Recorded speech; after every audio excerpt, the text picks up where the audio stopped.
What are you wearing? A Canadian tuxedo. Canadian. I'm a hockey player. Let's go Blues. Let's go Blues. Let's go Blues. To all you Blues fans, we're bleeding blue with you. Let's go Blues. Let's go Blues. Let's go Blues.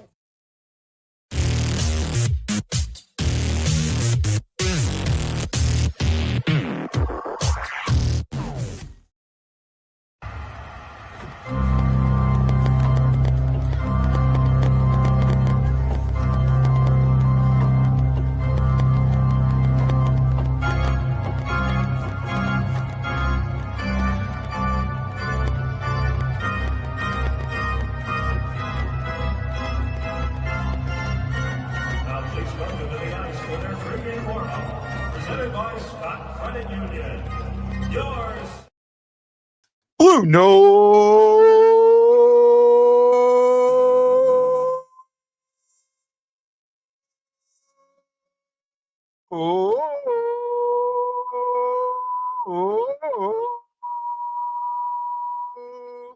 Fan Report. Hello, everybody. It is Guy the White Blues fan, and I got a big announcement a little bit later. Big announcement. And I'll give you a hint. If you've looked at the Facebook page or the YouTube page, you might know what my announcement is. It is a big week for the Blues. They could get themselves into a playoff spot. I don't believe it. I can't see it happening, but it's possible. And I was doing the numbers. They almost have to win out. But if they did and set another franchise record, they would get the Avalanche. They got a true home and home coming up against the Avalanche. It's going to be huge. Oh, you guys probably couldn't hear me very well. Have you guys been able to hear me at all? 1, 2, 1, 2. I hope you've been able to hear me. Maybe. Have you guys been able to hear me? Sister J-Day says the Blues are going to win by you know what. Oh, man, I'm excited. Hi, Madigan O'Brien joined. I got TikTok going, so if you watch on TikTok, say hi. Hi, Lay, hi. Kelsey should be joining in a little bit. I've invited Kelsey on the show. Hopefully she'll do a show here sooner or later. Sister JJ, I am doing something for you, but it is taking a while. So,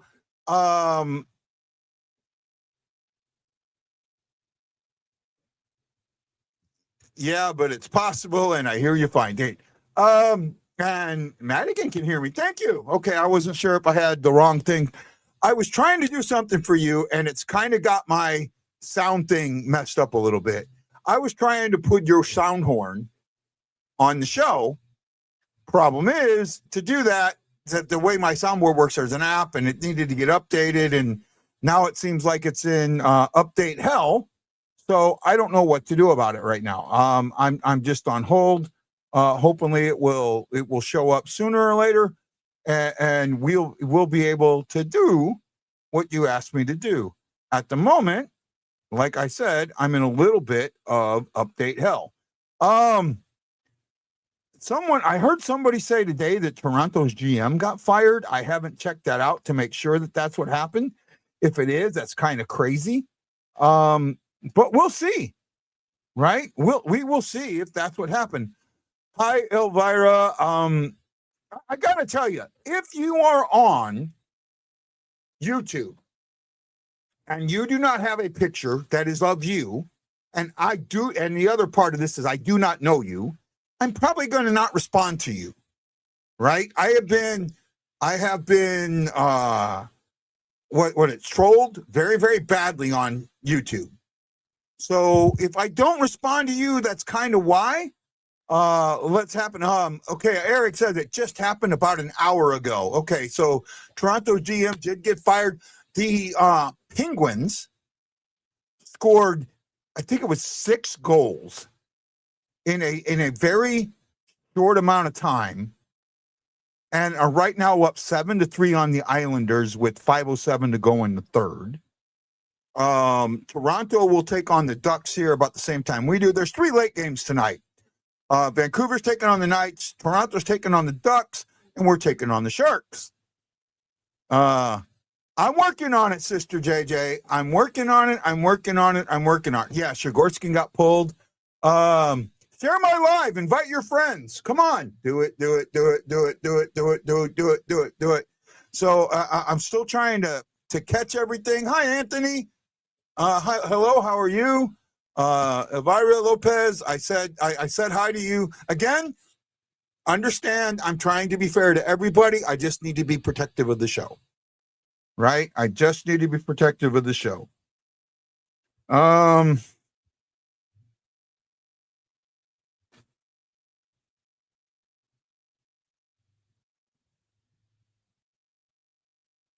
I need to do something here real quick. Just bear with me.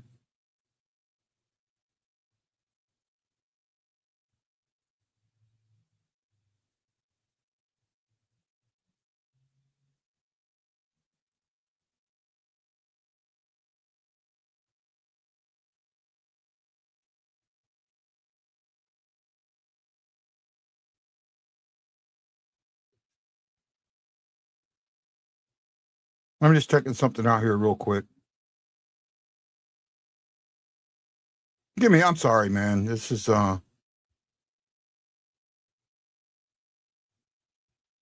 whatever.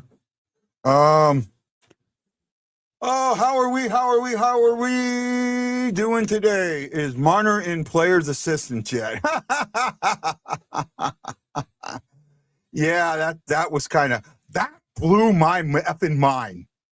Blew my effing mind. Hey, Eric, send them hearts on TikTok. Thank you. He's hearting me. Do it on Facebook too. Send me stars. Send me love. Just like John Jeffrey did, Chris Shockey did, and Jason McMillan did. Thank you.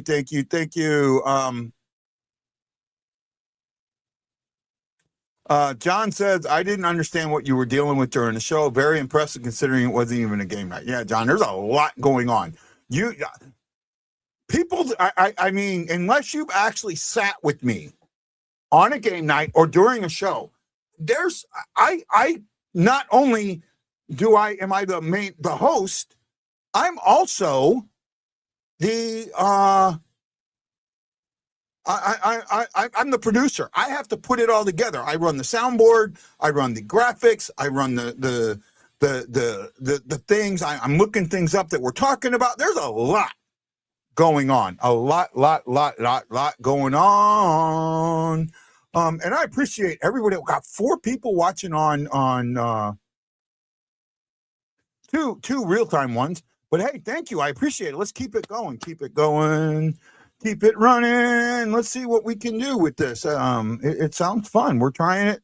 Unfortunately, I can't get JJ's horn. I'll have to do it for next show. Intermission. First intermission. I have an announcement. Special announcement. You guys are going to want to hear it. You guys are going to want to clean 7 p.m. Thursday night. You're going to want to make sure you are watching the BlueNote Fan Report. I guarantee you, this is of every show we've done this year, this is the one you want to watch. And you'll want to have your questions together. I will announce it at the intermission. First intermission, I'll announce it. Some of you may have, if you're tech savvy, you may have already figured out what I'm going to announce. If you do, please do not announce it. Please allow me to do that. I would greatly appreciate it. We are taking on the Sharks. They have a game in hand, and they are tied with us. Currently, the Sharks are 33-31-7 for 73 points. This is team game 72 for them. They have 11 games left. For the Blues, we are 31-30-11 for 73 points. This is team game 73. Counting tonight, we have 10 left. On the road, we are 13-8-4 at home. The Sharks are 17, 12, and 5.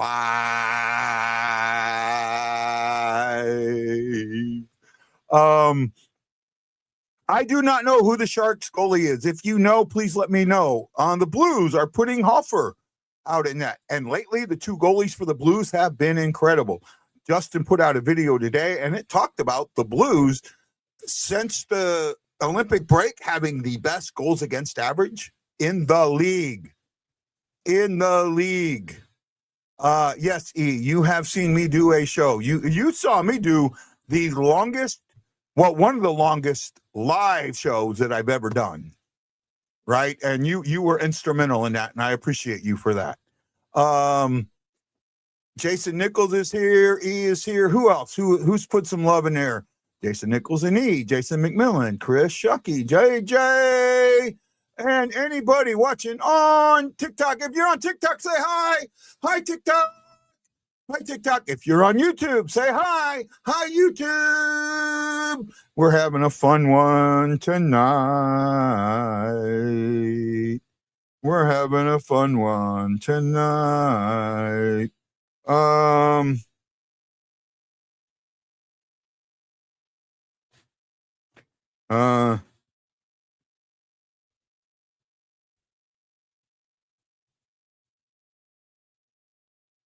It is going to be an amazing show Thursday. Amazing show. I can't wait to tell you guys about it. I really cannot. I am excited, and it takes a lot to get me excited, believe it or not. Right? This person really excites me because it's so connected to everything. RLW and somebody Cruz joined. Thank you. I got something. Oh, well, thank you. I got a gift on TikTok. I appreciate that.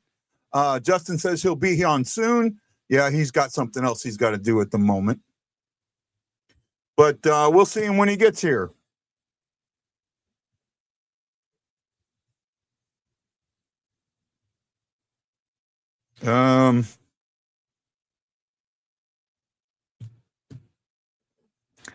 Oh, man, I've been to SAP Center. It's actually a pretty neat building. It's neat the way it's set up. I was there in 2016 for the Blues versus Sharks. And, it was great. Sharks goalie, not Hofer. Well, I know. Well, Hofer's in for us. I don't know who the Sharks goalie is. Right? I'm not sure.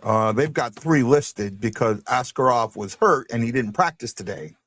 So I don't know. Let me try and see something. Let me see if one of the guys have put it out on X. Usually, one of them put it out there. Let's see if I can come up with it here really quick. I will look and see. Nope.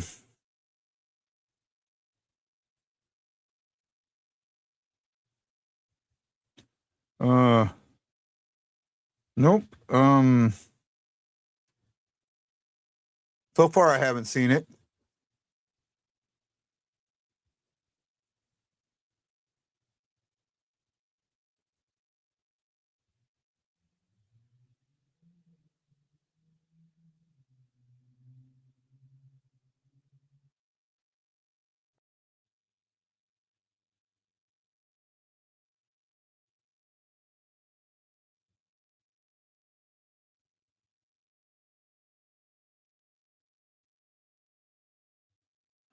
Let's see what we got. I don't know if Askarov is still injured. Either do I. I don't know. I'm going to jump over and try and find you on TikTok. What's the name? It's the BlueNote Fan Report. The BlueNote Fan Report is the one on TikTok. If you're on TikTok, I'm saying hi. Just realize that my main channel is YouTube and Facebook. I am unable to connect TikTok, so I do it through my YouTube. That's how I'm showing it. I'm doing the best I can. I appreciate you. I appreciate everyone that joins. I appreciate everyone that says hi, and we'll do the best we can. Right? We'll get there with we'll get there with what we can. You know, that is what it is. Right? That is what it is. 257 likes on there. Thank you. Eric sent me a heart. I appreciate that, Eric, over on YouTube, on TikTok. Tell the TikTokers you love them. Love them, TikTokers. Thank you. Holden, STL Blues. Hey, Holden, how you doing, man? Jason joined. Hi, Jason. Hi, Jason. Hi, Holden. We're doing the best we can. We're doing the best we can. Anybody find out who the starters are? Let me try one more thing.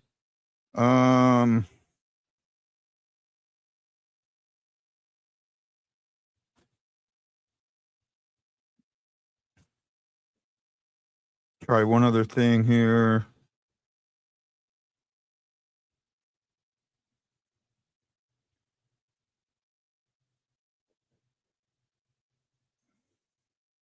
Oh man, I'm just having all kinds of issues today trying to do this.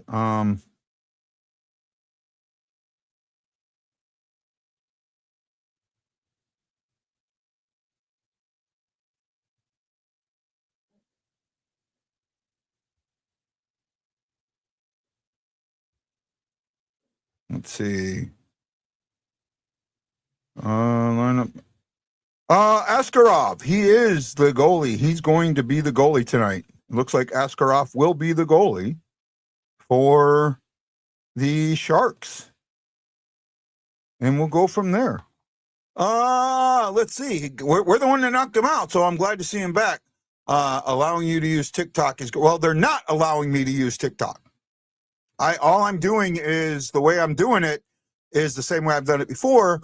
I use the link to my Facebook page and put it in, and that's what it's showing is, or not my Facebook, my YouTube channel, and that's what it's showing is the YouTube link. So I'm still not on TikTok per se. And this just makes it harder. I wish I was on TikTok. It would be a little easier for me to follow along and see everyone that was announcing, but it is what it is, right? Do the best I can with what I got, and that update just seems to me like it died.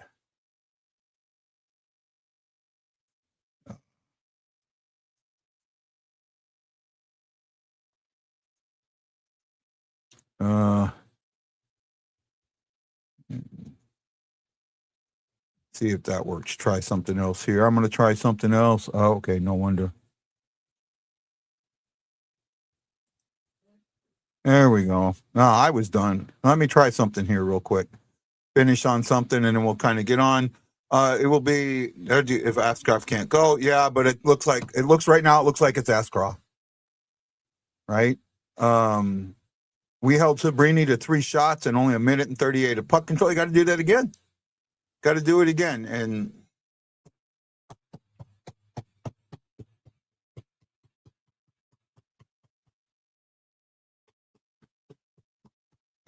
okay, I'm trying something. Let me see if I can figure things out here real quick. I'm trying something for you, Sister JJ. You know that, right? It's because I love you. I love Sister JJ. He's a good guy. He really is a good guy.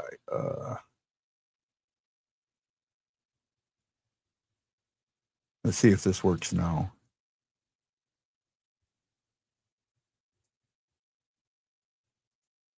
Let's see if this works. I'm keeping an eye on something, guys. Sister JJ asked me to play something, and unfortunately, I've been unable to do that because of other things that are going on, and I'm working on it, trying to make it happen. It looks like you guys are able to see me in TikTok, okay?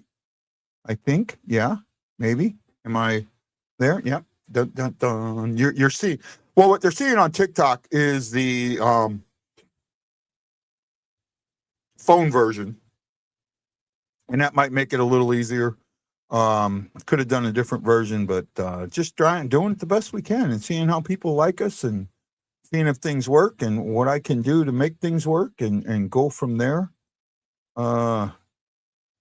Hopefully this other thing that I'm doing will work. It feels like it's not, but oh well.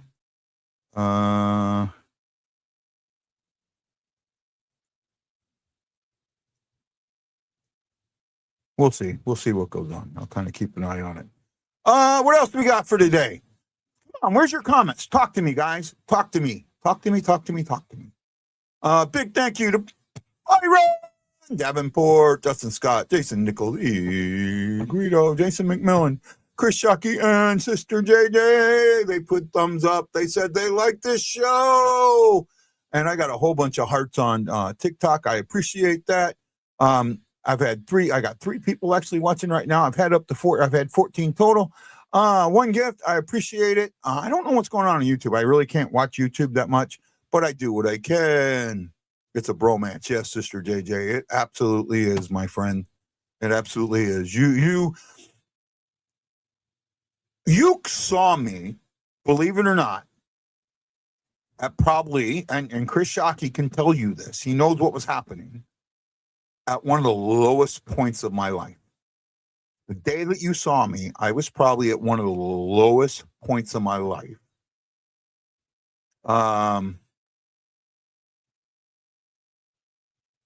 You are on YouTube, Mr. Hefner. I am watching you on that. Your question that you just put in there is on YouTube, right? And yep, I saw that I'm up and running on TikTok. 1 or 2 people watching me on there. We'll just get it go. I do the best I can. What is my score prediction? Holden, I missed that. I think the Blues are going to win this one tonight. I really do, and I do think it's going to be. It's not going to be. There's a lot coming on. There's a lot of. If the offense is what I think it is, this is going to be one of those good scoring games. I'm going to go 4-1 or 4-0. That's what I think the score is going to be. 4-1 or 4-0. Right? That's where I think it's going to be. How's that for you there, Holden? Right? Yeah, this doesn't seem to be working. Let me try that. Oh my goodness. That one. I'm trying something for my buddy here, and you got to give me a moment. See if I can make it work.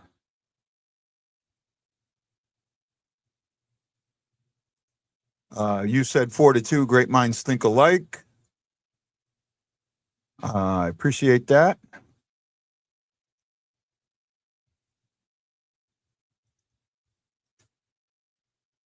I guess I need to not be using my roadcaster. Oh, there we go.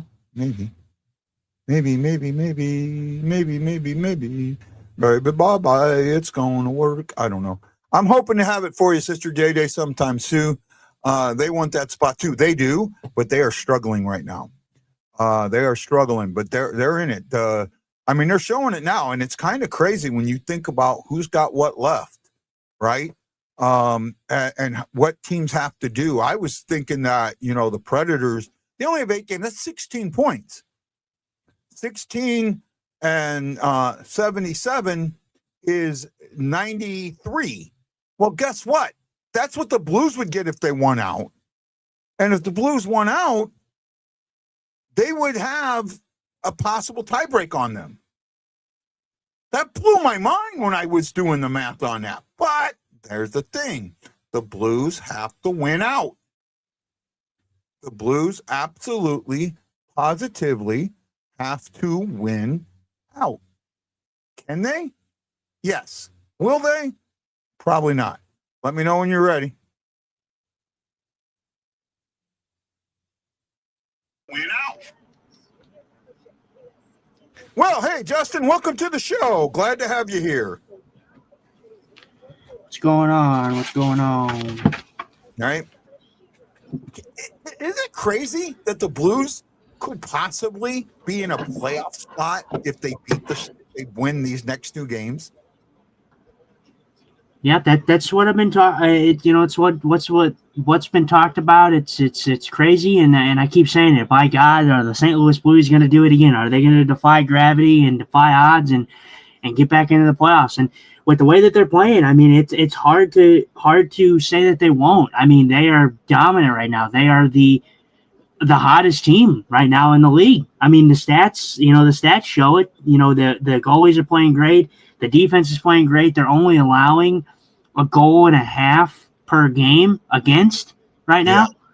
So I mean, the ability that they have to shut teams down right now is just incredible, and this is a big opportunity because they can find themselves in a playoff spot on Thursday if they can beat the Sharks tonight and they beat the LA Kings.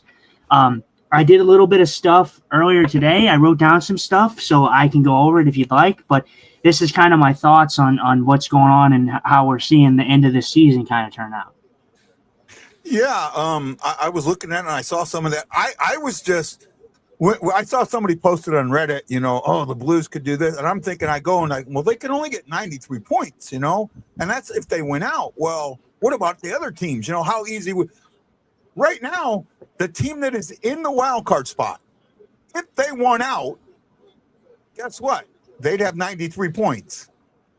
Yeah. That's So yeah, no, and I'm hearing and no team's gonna win out. It's just not gonna happen. I don't think any team is gonna win completely out. I'd be shocked if that was the case. But here's kind of what I'm thinking. This is the sweet spot for the St. Louis Blues is going to be 88 points, and the reason I say 88 points for them to be in the playoff spot and secure that spot is because you look at some of these numbers. Okay, so you have the St. Louis Blues that are at 73 points at a 31-30-11 record. You have Nashville at 34-31-9 at 77. They hold the second wild card spot. LA with 76. Seattle with 75, 74 for Winnipeg, and 73 for San Jose. Now, the thing that you have to take into account is the point percentage that these teams are playing at right now. The Predators are playing at a 5.27 win percent, like a clip right now for percentage wise. If they played that style, if they played that type of hockey, 5.27 for the rest of the season, they would only end up with 87 points. The Kings, they are playing at a 5.28 clip. If they play that the whole season, they'll end with 87 points. Kraken, 5.21. If they play that, they will end up with 86 points. The Jets are below 500 right now. If they play that the rest of the year, they will go with 85 points. And the Sharks currently are a 500 win percentage, and that would be 85 points. So the Blues would realistically need 7 wins, and they would realistically need to hit that 88 points if they're going to be in the playoffs. And obviously, that's just an estimate because these teams could completely falter. San Jose's struggling. Seattle's kind of struggling. LA is not a wagon by any means. And Nashville, they've won 5 in a row, and then they lost 3 in a row. So no team's really securing it. And I think it's, the Blues are, we talked about it. You said the Blues weren't controlling their own destiny. They're controlling their own destiny here right now. And it's if they continue to play how they're playing, I can see them hopping into a spot. And as for the tiebreaker, the St. Louis Blues hold the tiebreaker on every single team fighting for the wild card spot. They hold 27. They hold 27 regulation wins. That is the best amongst any wild card team outside of the Nashville Predators, the LA Kings. The Nashville Predators, the Seattle Kraken, and the Winnipeg Jets have 25. That is your closest to regulation wins. Don't take this the wrong way, but they actually do not control their own destiny. There is another team that controls their destiny, and that is the Sharks, because the Sharks have a game in hand. They have the same amount of points. If both teams won out, the Sharks would have the spot. The Blues wouldn't. That is controlling your own destiny. So I'm not. Well, I can put it this way: no team is winning out. No team is winning every single game from the rest of the season. I'm telling you that right now. Even the St. Louis Blues, I don't expect them to win every game for the rest of the year. It's just not going to happen. Well, last year that was the same thing that was said about. And again, I'm just playing devil's advocate here, not trying to be confrontational. That was the same thing that was said about Calgary. I said it about Calgary, and Calgary won out.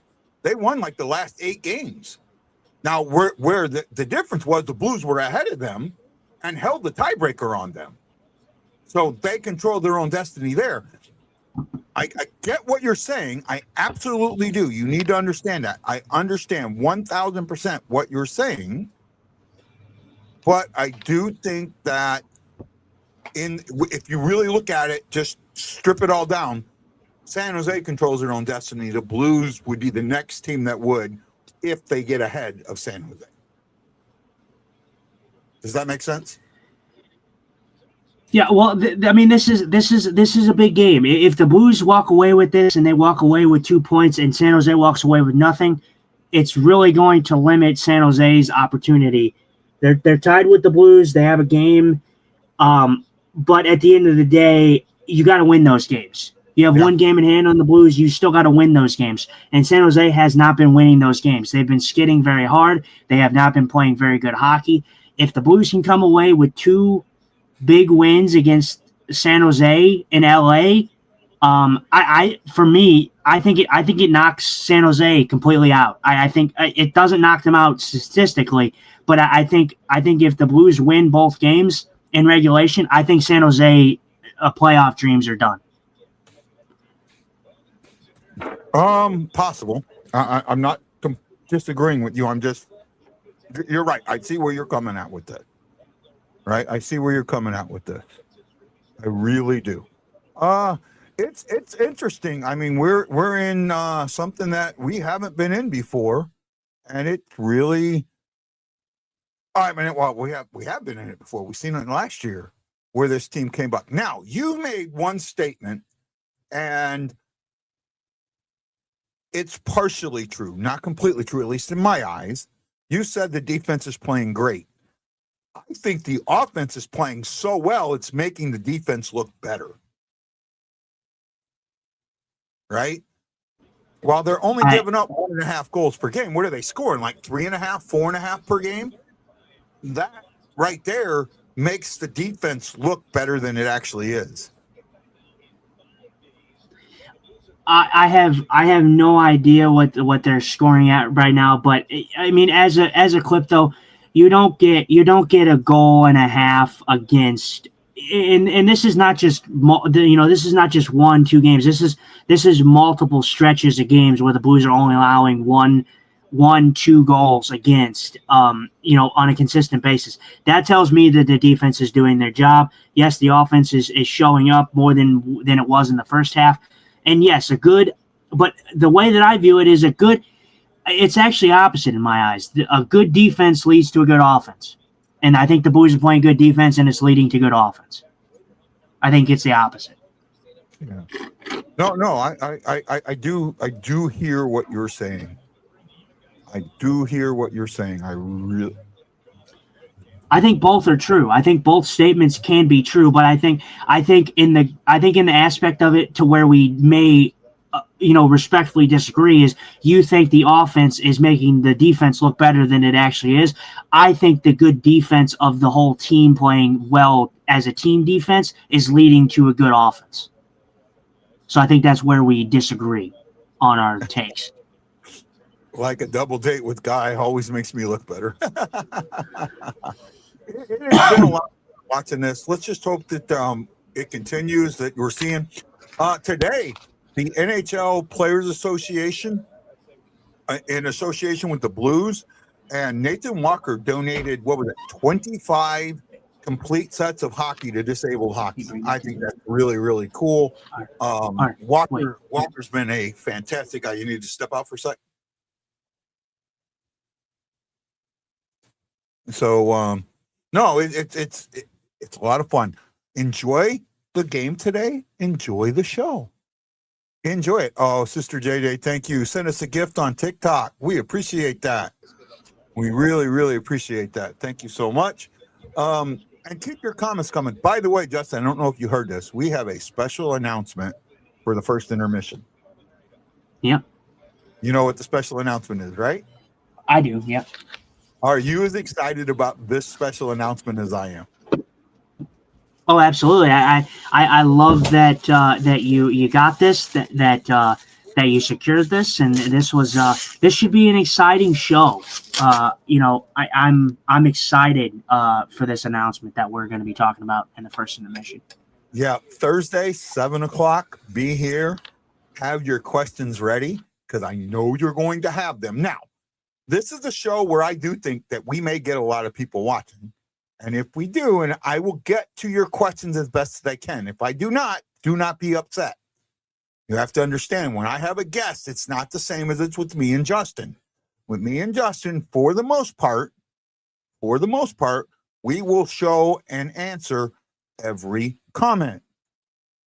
However, and I put a huge however on this, there are times where you guys put comments or posts out there that I don't feel are appropriate or go along with the vibe of the show that day, so I don't put them up. Or 5, 6, 7, 8 comments come through so quick that I don't see it. I will do my best, but you guys always need to understand and work with us. And if I don't put your question up, do not be upset. Does that, and I need thumbs up or I got you from all my people watching, especially my long timers. Like, I want to make sure I get a thumbs up from John Hefner. I want to make sure I get a thumbs up from Ashley. I want to make sure I get a thumbs up from Jason, from Chris Shockey, from Matt Lowe if he's here, from who else is somebody? John Green, from Stephen Glass. If you guys are watching and you heard this, I want you guys to know that's what I mean. Sister JJ, you're in that too. So that's important. Hello, Kelsey. Thank you. Welcome. Kelsey, it was so much fun doing that podcast with you. I really enjoyed it. I can't believe we went 2 hours. You guys were probably like, is this dude going to shut up anytime soon? Justin could tell you, man, once I get going, it's hard for me to stop, isn't it, Justin? You can just give me a thumbs up on that one. No, I think you do. I think you do good. I think it's obviously that shows, to me at least, it shows passion. It shows that you know what you're talking about. It shows that you're passionate about what you're talking about. So I mean, you can't really fault anybody for that. Yeah, well, I appreciate that. I can come on and just man questions, but stay in the back, not be on if it helps. You know what? Ashley, that might work. I will talk to you about that. I want to talk to Justin offline to make sure, but I may bring you on as a producer that day. I think you still have access. I have to double check. I think I was short a seat and I had to take somebody off, but I'll double check. If I still have that seat, I will put you back, right? She says, no, not at all. So we go so long frequently, I was trying not to keep you too long. Oh, Kelsey, I could have talked another 2 hours about it. I had fun, and that's why we do it. Yeah, it was a lot of fun. We talked about, the game started, by the way. Let's talk about the game as we go along. Puck drop, 19:20 to go.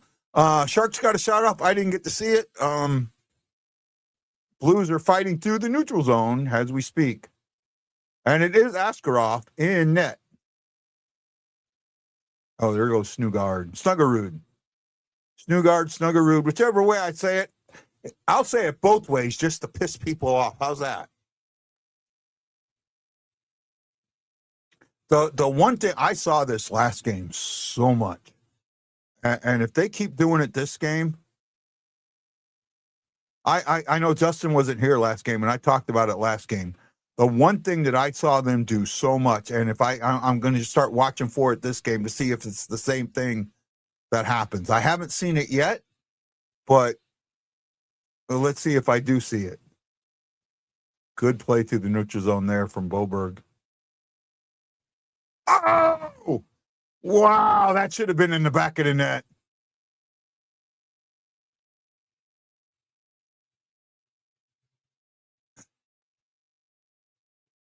God, Hofer's just locked in right now. He's seeing that puck the size of a beach ball. And so is Bennington.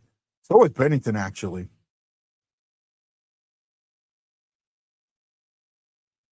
All right.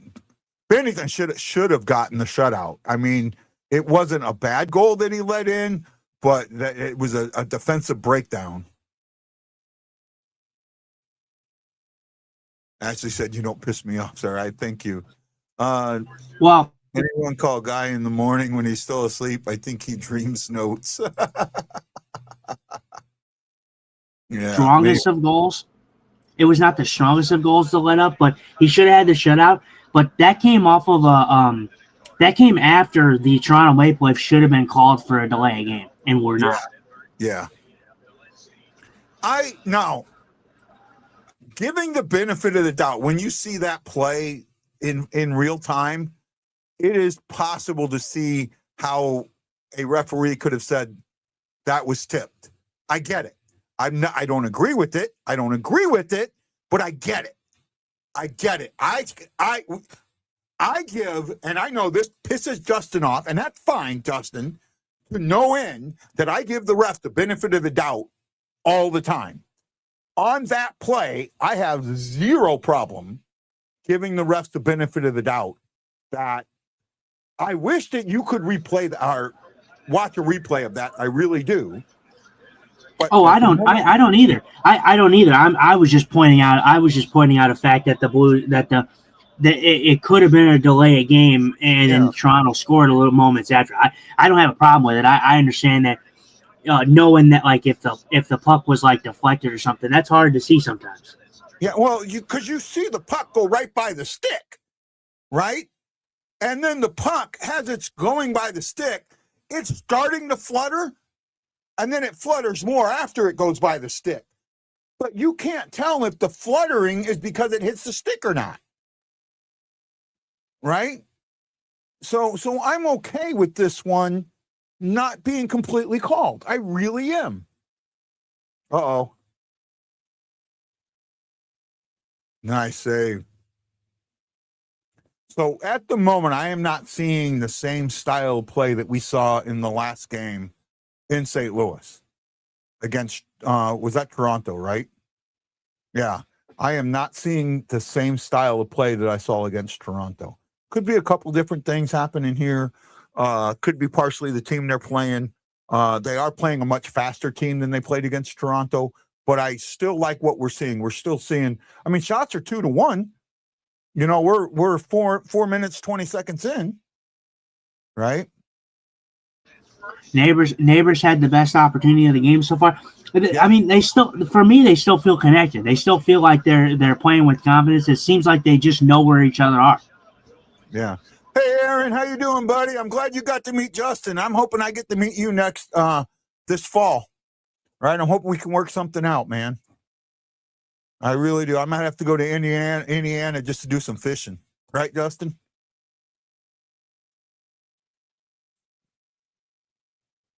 Right?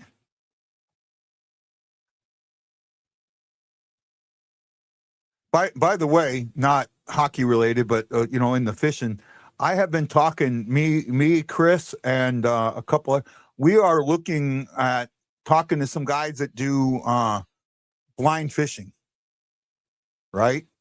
And we are looking at ways that we can help you so you can go out fishing with us.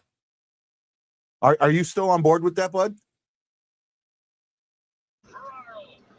Yeah, possibly. I'm like you said, I'm not like fully committed or nothing right now.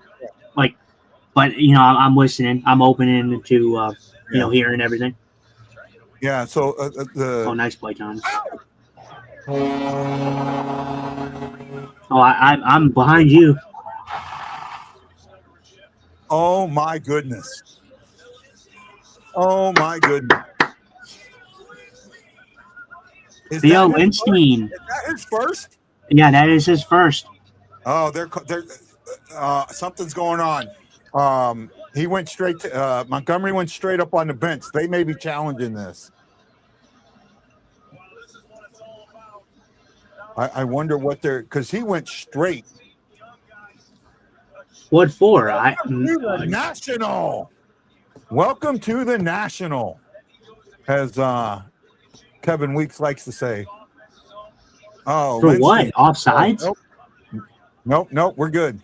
Okay, and I was gonna say, because it didn't look. This was a great play started by Thomas and Snuggerud and Thomas and they just connected right now. And again, I cannot believe that we were wanting to trade the prospect of these two guys off. I mean, Yeah. Jimmy Snuggerud and Thomas are going to be so good together for years, man. I don't think so. So to me, I had this conversation. I think it was with Ryan Green in the last show about the core, right? And he feels that was wow. They are San Jose is buzzing right now. The Blues are chasing the puck. Anytime they chase the puck, it scares me. Yeah, as long as they don't chase the puck. If they don't chase the puck, I'm okay. It's when they chase the puck. And if you watch, you understand what I mean by chasing the puck and not chasing the puck, right? That there's a difference. When they are chasing the puck, their guys out of position. They are. This is when penalties happen. When you're chasing the puck.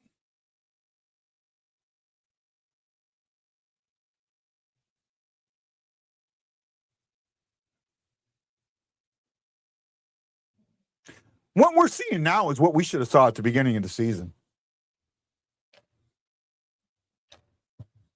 Right? And I'm going to stand behind Dustin. I want you to understand this is my thought process. But I am standing behind the fact that you took the defensive mentality of this team away and said, go play offensive. And I think that the leadership that we had that defensive mentality in their heads, in their mindset. And once those guys left, the feeling was, or the feeling is in the room, because you hear it when the guys talk. You heard Holloway say it. This is fun to play. I'm enjoying this. When he says that, that's telling me he wasn't enjoying playing hockey before. Right? And again, you have every right to disagree with me, but that's the way I feel.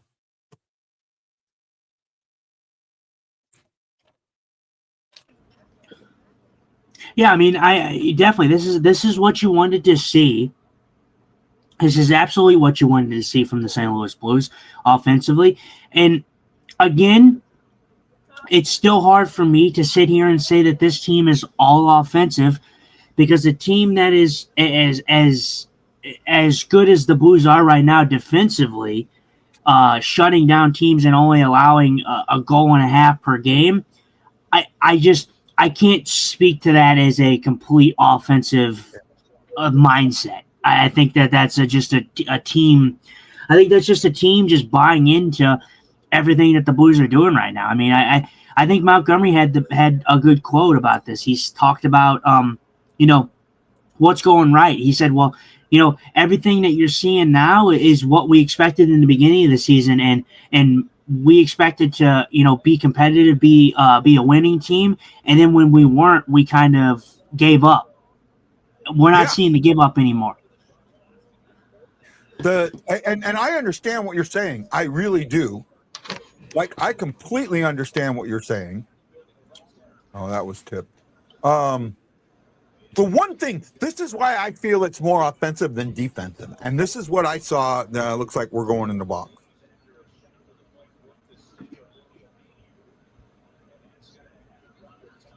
I thought it was tipped.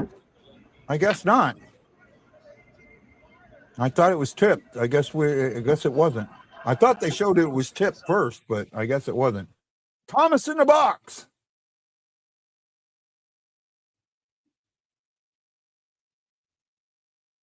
Oh, nope, it goes straight out. It goes straight out. Good call. Good call. Holden, STL Blues fan number 1. Are you still watching on TikTok? Are you still there, buddy? There's like one person watching on TikTok. I don't know who that is. It might be Sister JJ. It might be Holden. I know it's not Jason. Jason left, but I'm keeping the TikTok running. So we've had 32 people show up to it. I mean, and it says one person's watching now, so I'll take it. But and what I was saying earlier before I called Squirrel, oh wow, Hofer almost did it again. Boy, the guys protected him good. The difference to me right now, and the reason I say this is so offensive-minded, against, and I haven't seen it yet today, but I'm sure I will as the game goes on. Good save there, Hofer. In the offensive zone, when the Blues lost the puck, they were not immediately falling back. They were staying on the forecheck. They were staying with the puck. The forwards weren't falling back and automatically giving it to the other team. That was happening before. I talked about that a lot. That's what was happening before, and now it doesn't seem to be happening. That's why that didn't take long, and there was nothing he could do about that. He just got wide open in front of the house and buried it. Winberg just buried it. He wasn't Winberg the one that got the goal last time? Yeah, I think so. Yeah. Right place, right time. Yeah. I don't even think he did anything. I think this puck just goes right through. through. His own rebound. Yeah, this is just a right place, right time kind of goal. Yeah. This was not anything special. This was Neighbors tried to block it. Neighbors tried to block it and put it right back on his stick. It happens. Yeah. Right. This was definitely a lucky goal. That's for sure. Yeah. But now I want to see the Blues put that offensive pressure on San Jose to take this away. You knew Lindsay was going to score after the last game. You just knew he was going to put one in the back of the neck in the next couple of games. He was so close to it. Yeah, he's been playing good. He's like I said, the Parayko thing is a good pairing for him. Parayko doing him some wonders, I think. Absolutely is. It's okay. It wasn't a crap penalty. It was a legitimate penalty. Yeah, it was a little penalty. It was a penalty. It was the right call. Right. It was the right call. If like I said, if you want to complain about anything there, it's the goal. The goal was complete garbage. I mean, he was right place, right time. Yeah. Well, I don't know about calling it a garbage goal. It was a good goal. It just got lucky that it came right back on his stick.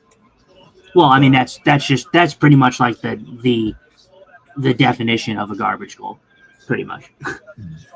It just like went right on his stick. But like I said, we'll see how the Blues respond here. Right. Yeah, but it's fun to watch. It is fun to watch right now.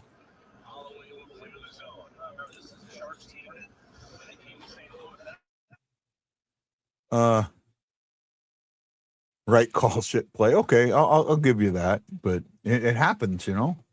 I still like what we're seeing in this team, and this is a team you're fighting for that spot. By the way, Tuesday's game, or is it Wednesday's game is going to be exciting. I'm hoping I can watch it. My daughters are going to be at it, both of them. Right, they're both going to be there, so. I'm really excited about this. And my oldest, who got the tickets when she got them, she was like really excited about this. Oh, I want to go to this game and help me find the right tickets. And here's where I'm looking, and I'm looking at this and looking at that. And it was really a lot of fun. She's sitting second level center right on the first row. So good spot for that game. He made his own puck luck. We have to do things to make ours. It goes both ways. Absolutely, Ashley. Tells you Ashley's been listening to me. Oh, my goodness. They gave Celebrini the assist for that. I don't know how you give Celebrini the assist. The assist should have been unassisted. Because that absolutely went from Neighbor's stick to Weinberg's stick. From Weinberg's stick to Neighbor's stick to Weinberg's stick to the back of the net. That should have been unassisted in my eyes, but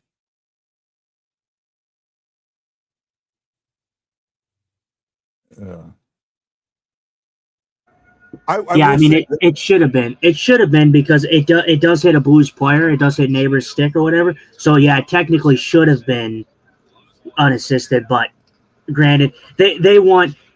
I'll be honest, like it's not like a one thing. Like I don't put my conspiracy cap on or nothing. But Celebrini, that puts him at 99 points this season. Yeah. They want him at 100 points. Yeah. So, Well, I mean, it's no different than baseball. You know, the scorekeeper in baseball is local, right? He's a local guy.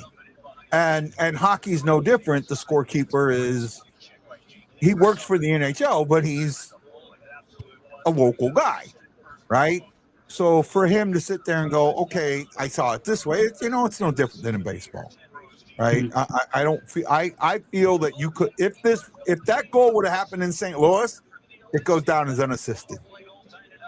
Probably. Right? At least in my eyes. Yeah. I mean, I could be wrong. I mean, like I said, I'm not putting in any conspiracy cap, but Celebrini's having such a good year. They want this kid to hit over 100 points, and he's gonna hit it. He's at 99 now with that assist. He's definitely gonna hit it. Yeah, he's not going to be the final three for the Hart Trophy, but he will win a Hart Trophy within the next 5 years. Is what's reported on the broadcast always what's recorded? Actually, what's reported on the broadcast is from what's recorded. I actually, and Justin can testify to this, I have the official score sheet in front of me when we do these games, right? So I'm looking at the score sheet as the game happens, and so what they're going to report is what comes up on these score sheets, and they see the score sheets just like I see them. It can change after the game. There are times where it goes to look at, and this player tipped it. It doesn't happen extremely often, but it does happen. I say once every couple of weeks, they'll go back and change a game, right? It's going to be interesting. A team that's interesting to me is the Islanders, man. I just don't know what team they want to be, man. I think they're so competitive, but then they play the Pittsburgh Penguins and lose 8-3 today. It's like, are they going to be like? Are they going to make the playoffs? Like, I mean, I feel like the 2 wins that they got were huge wins and might propel them into that spot, and they are in a spot, but like. I feel like they're just so inconsistent. I mean, I feel like you get a great team, and then, like you said, you get a team that loses 8-3 to the Pittsburgh Penguins. The score sheet is what gets put on the box score. But what happens is usually after a game, they have someone it's their job to go back and watch all the plays and then make adjustments to the score sheet if necessary. And the major adjustments they make, the one that they almost always make, could be to a point. They rarely change shots. It does happen. They may give a hit or take a hit away. Normally they don't mess with giveaways, but they're looking at hits, they're looking at shots, they're looking at goals, and they're looking at assists. Those are the things that get looked at after the game. And I've seen it actually change a day later to where, I mean, it got really, really looked at before they made the change. All right. Oh, by the way, Justin, just so you know, and I want to make sure you're cool with it, I've invited Kelsey to come on the show with us for one of the games between now and the end of the season. You're cool with that?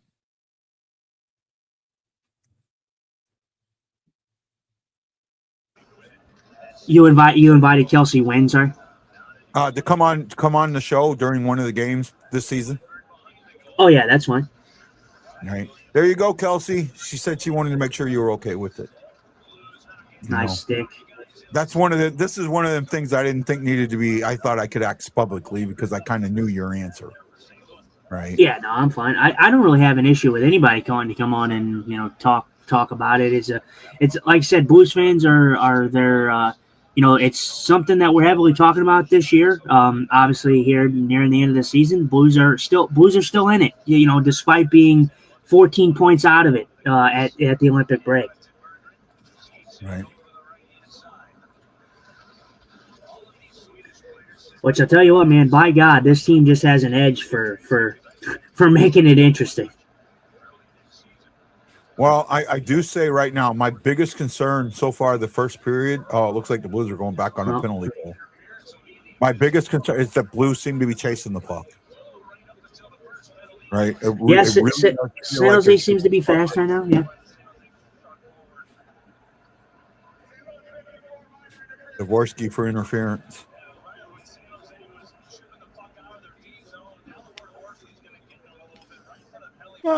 Okay, yeah. Now at that point, yeah, that's a legitimate interference.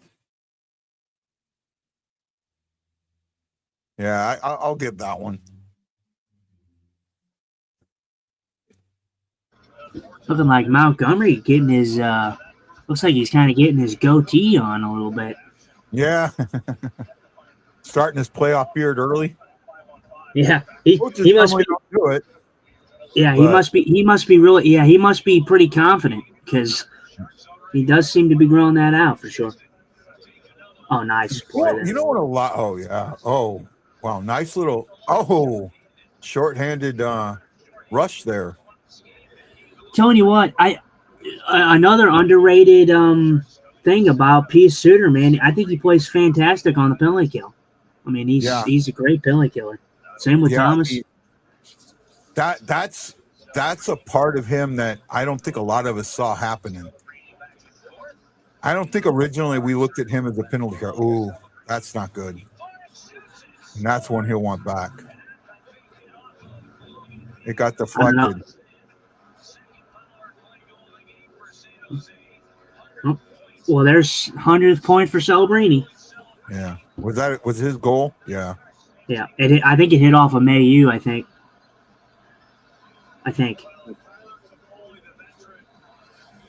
or it gets deflected by Toffoli.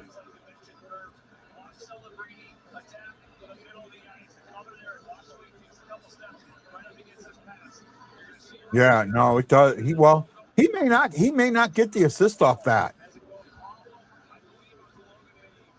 Oh no, that was his goal.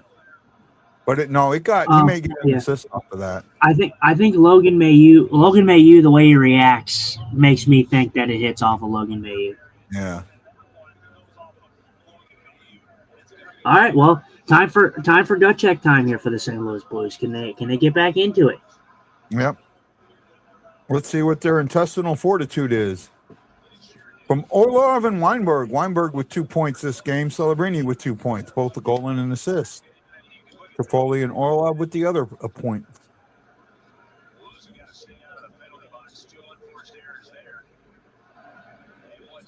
Now you got to take the crowd out of the game.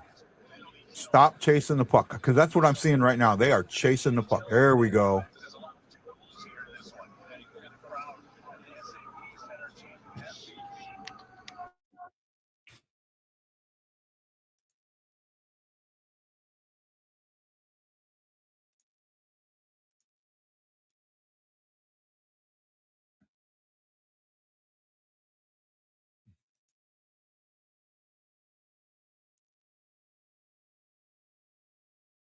Now you're starting to until that point. Stop chasing the puck. There we go. There we go. Uh-huh.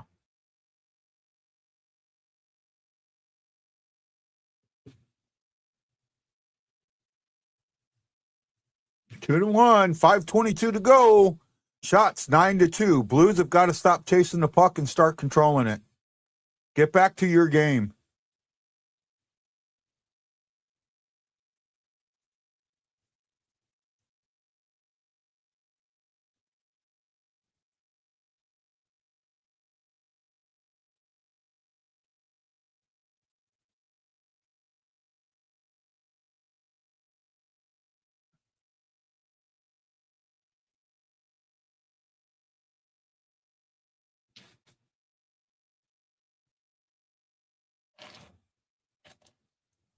Mm.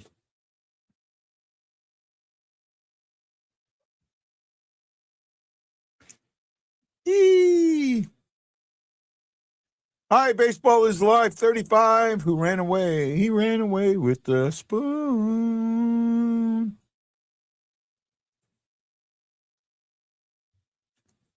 Love what you can get when you can get it. Right? I had a lot of fun. By the way, when Kelsey puts out her podcast, we have to make sure that we let you guys all know about it. We talked about the untold story, the girlfriend who wasn't there, the Manti-Teo story. We went very in depth into it, and we talked we got into culture. We got into culture because culture had a lot to do with that story. And I was really, Kelsey can tell you this, I was really worried about some of the things I was going to say, but her co-host definitely made me feel better about myself. Right, Kelsey? Are you still with me? Kelsey ran away with the spoon. She ran away with the spoon.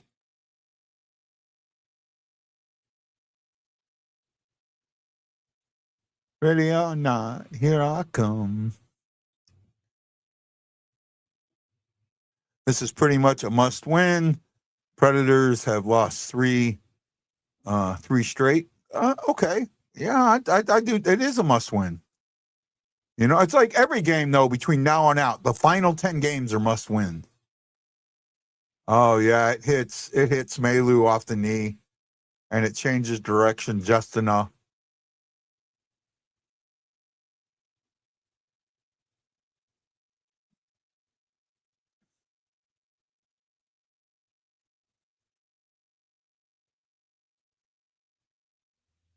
Oh, it was Mayu, not, I thought it was Neighbors, but it was Mayu who on that first goal. So Mayu has 2 assists that aren't on the scoreboard.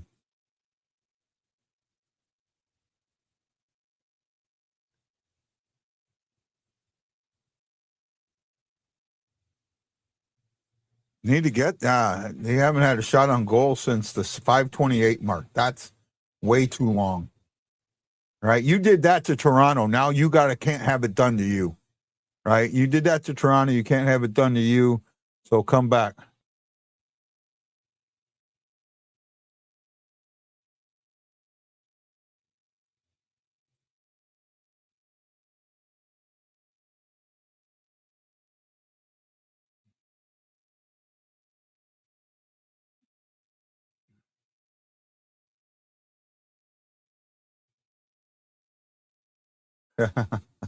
Let's hope he's right. He says this has got a Logan Mayu goal written all over it.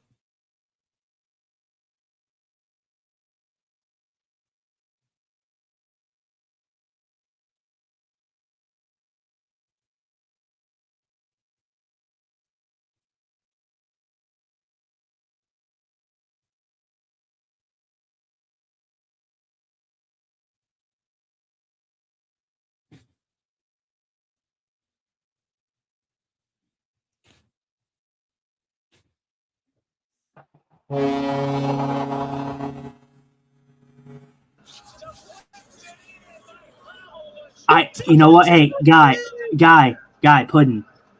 I was literally talking the whole damn time when I said watch. I said I'm not even giving up on this game. I said the inexperience could still show up for San Jose. This was a good play. I don't know how much of a tip Pavel gets on this, but this was a heads up play by Jake Neighbors to throw this puck, and I don't even first. Hell of a tip. I mean, complete redirect. But yeah, that's what I'm talking about the that's what I'm talking about with the Blues being on the puck when they don't have the puck. Right? We just tried it. Go ahead. I'll tell you what. Tell me if I'm crazy, right? I've been talking about this. You're crazy. And well, yeah. Well, you might think that here in a minute, but I've been.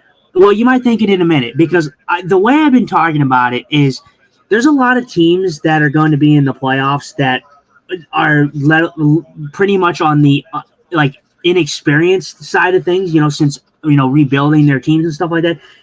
Anaheim, Buffalo making it for the first time in 14 years. There's teams that are going to be inexperienced. Is it so far-fetched for me to not go 100% all in on all these teams that everybody else is in on because of the experience factor? How about this? You're not completely crazy. How about this? You want to talk about crazy? The next thing I say, wait for the comments when I say this, and I can't wait to hear what you say. Part of the reason that you're frozen. I want to wait. I want to make sure you can hear this before I say it. He's froze.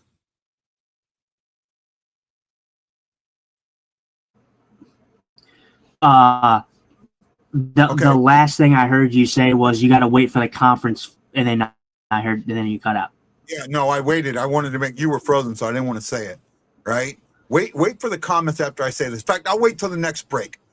We'll go over this at the next break, because when I say this, the comments are going to be "Go F yourself."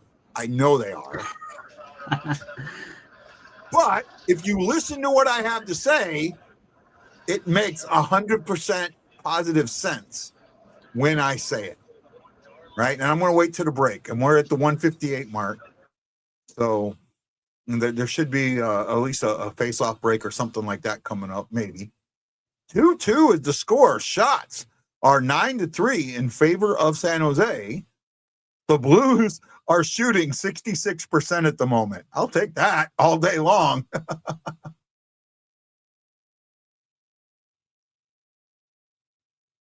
You know, and I think Askarov's going to be a good goalie for the San Jose Sharks for years to come. But I don't know. You know how certain teams just have goalies' numbers. We might have Askarov's number. Obviously, he's still young. He's still developing, and that could change. But there's always teams that have edges on our goalies. And Cam Fowler, close opportunity right there. That was close. But it just seems like the Blues, in the short amount of time that they played Askarov, I think they've had his number for the most part. Wow. This is going to be a barn burner. This is going to be a barn burner. Wow. That's his second goal. 3-2. Wow. Barn burner. That puck just bounced out of it. Again, this is another one of them lucky bounces. I don't know. Hoffer may have want that one back.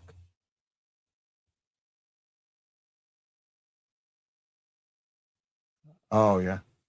But how does that pop up like that? That's just weird how that puck popped up. So what I was going to say when you were talking about are you crazy and about that, not trusting other teams, I'll be 100% honest. I almost don't want the Blues to make the playoffs. I want them to miss the playoffs because I slightly concerned that some of these younger guys, especially the ones that were here last year, are going to think this is how it works. You play bad at the beginning of the season, you go on a streak, and then you make the playoffs. I don't want them to feel that. I want them to be that team all year long. So that's where my partial thing is. Right? Does that, am I nuts? Are you going to tell me to go F myself now?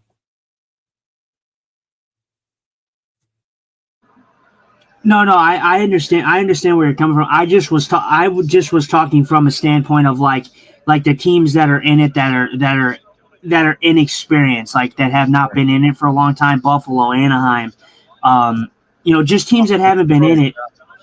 I just don't believe in those teams, is what I'm saying. Oh wow, Montgomery's going off on Buchnevich about something, but the way he's talking to him, it's not like he's yelling. It's like he's explaining something. And Buchnevich is listening very intently. That's the difference between Montgomery. I haven't seen anything yet. Huh? Oh, okay. No, I see it now. Yeah. The difference between Montgomery, Bannister, and Berube, right? Look at how Berube, even when he's upset with a player, Montgomery, even when he's upset with a player, how he talks to the player. Ashley says, I'm always want them to make the playoffs. I get where you're coming from, but I can't get behind it. And I understand that, Ashley. I'm not saying that that's a total negative. It's just it's just kind of where I'm feeling on this. That there's I'm very concerned that that some of these players are going to get that thought process in. And I forget who this was. There was a baseball player I remember once, and I think it was Tony Gwynn, though I could be wrong, who went to the World Series his first season. And I remember him saying something along the lines of, "Oh, I remember how easy it was, how easy this is going to be, that we're just going to get in the World Series every year." And, then coming to realize how hard it was, right? I want these guys to understand how hard things are. I really do.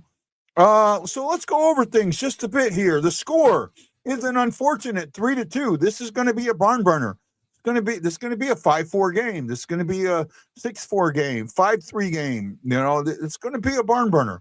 Shots were 11-4 in favor of San Jose, but San Jose put 3 of them in the back of the net, while the Blues, who only took 4 shots, are shooting 50%. Oh, no problem, Ashley. We love you, man. If you can, you can. If you can't, you can't. We Ashley and Lance are the 2 people who can jump in this show almost anytime they want. Now, I have asked them, if they do it, do not put themselves in to let me do it, but they have right to jump in the show anytime they want. Plain and simple. I will probably never, ever revoke that from them too. Right? They have been that good to me. Back to the stats. Sorry, Justin, if I played squirrel again there.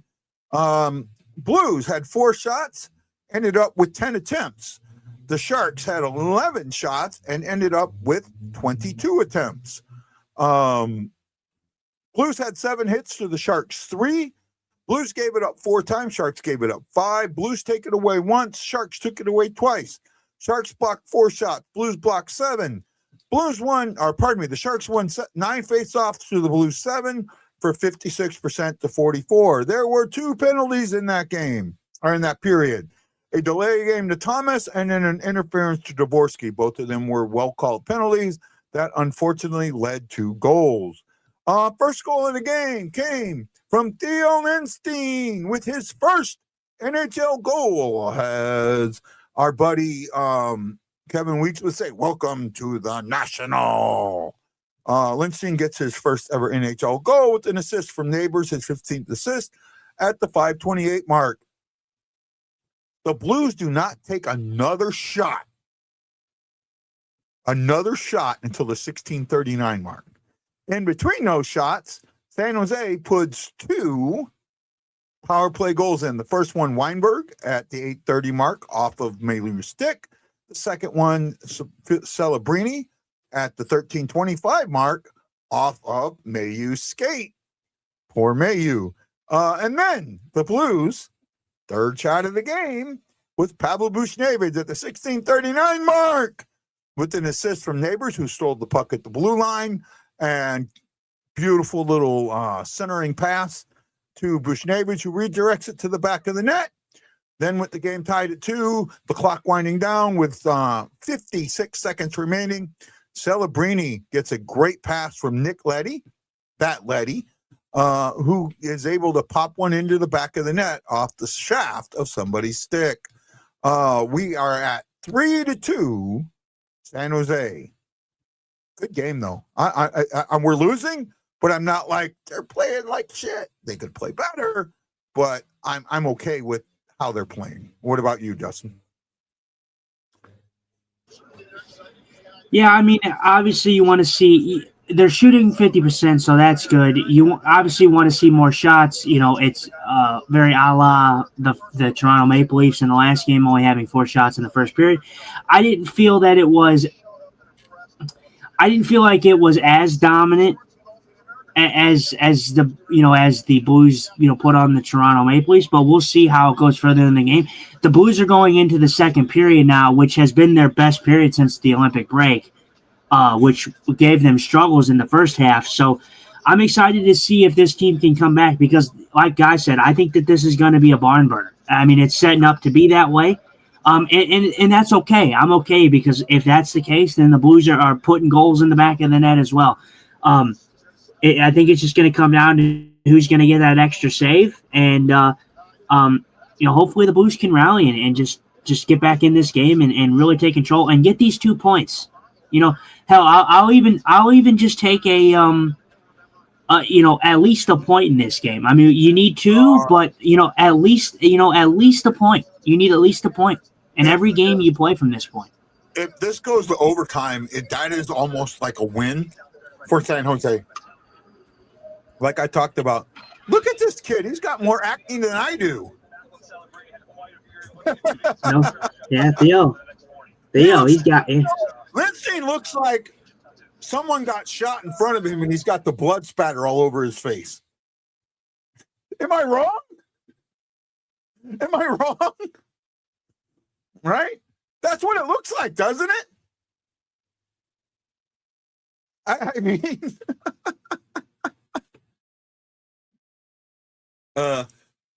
let's do this, man. It is time for the announcement extraordinaire. Are you ready, Justin?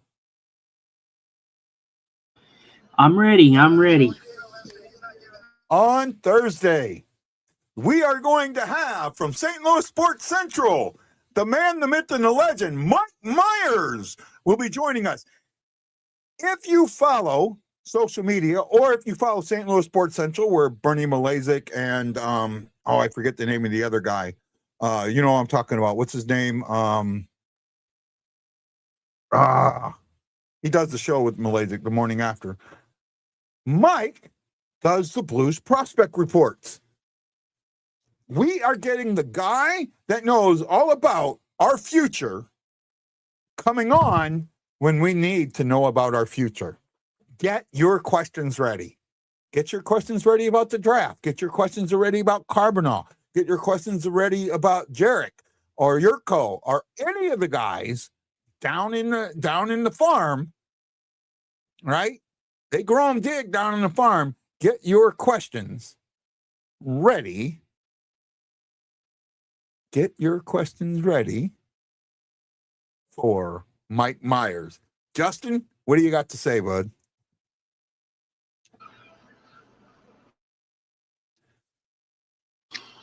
I'm excited. I think this is a pretty high tier guest. I'm excited to have him on. I'm excited to learn about his take on the St. Louis Blues.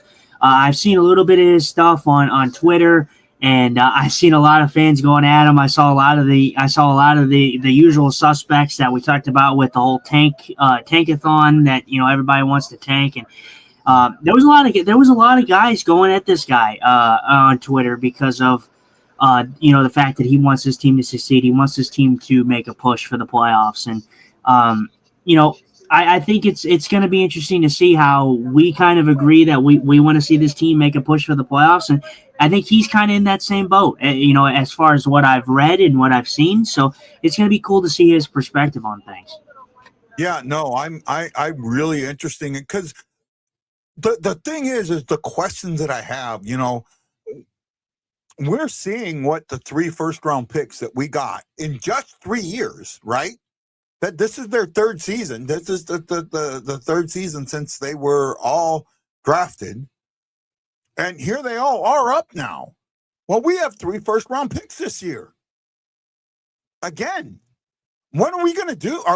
Are we looking at trying to use those picks to get into a top 5 position if we're not in the top 5? Is there someone willing to let us steal Stinberg's brother? Right? There's a lot of questions here that I think we can answer, and I think that he can answer, and he can look for it. Now, there is a caveat to this. We only have him for 1 hour, right? He's told me I got 1 hour. That's all I got, and that's what we got him for. So if I hold off on questions a little bit, that's because of that. I really want to hear what he has to say, but we only got him for an hour, and we got to make sure that he's the one talking for the majority of the hour, not us. Does that make sense? Right? Yep. So this show is already posted. I did it ahead of time. I wanted to get it out there. I wanted to promote it. I want to get it on X. I'm going to get it on X as soon as we do. For you, Justin, this is not a studio show. This is one where you have to come into the main page and then go onto it from that way. The normal link does not work. Does that make sense? Yeah, I mean, I just log into StreamYard, so. Yeah, so you know, if I do a studio show, you use the studio link and you're always there. Because we're doing 2 games between now and him, I had to do a standard show, not a studio show. Mm-hmm. Right.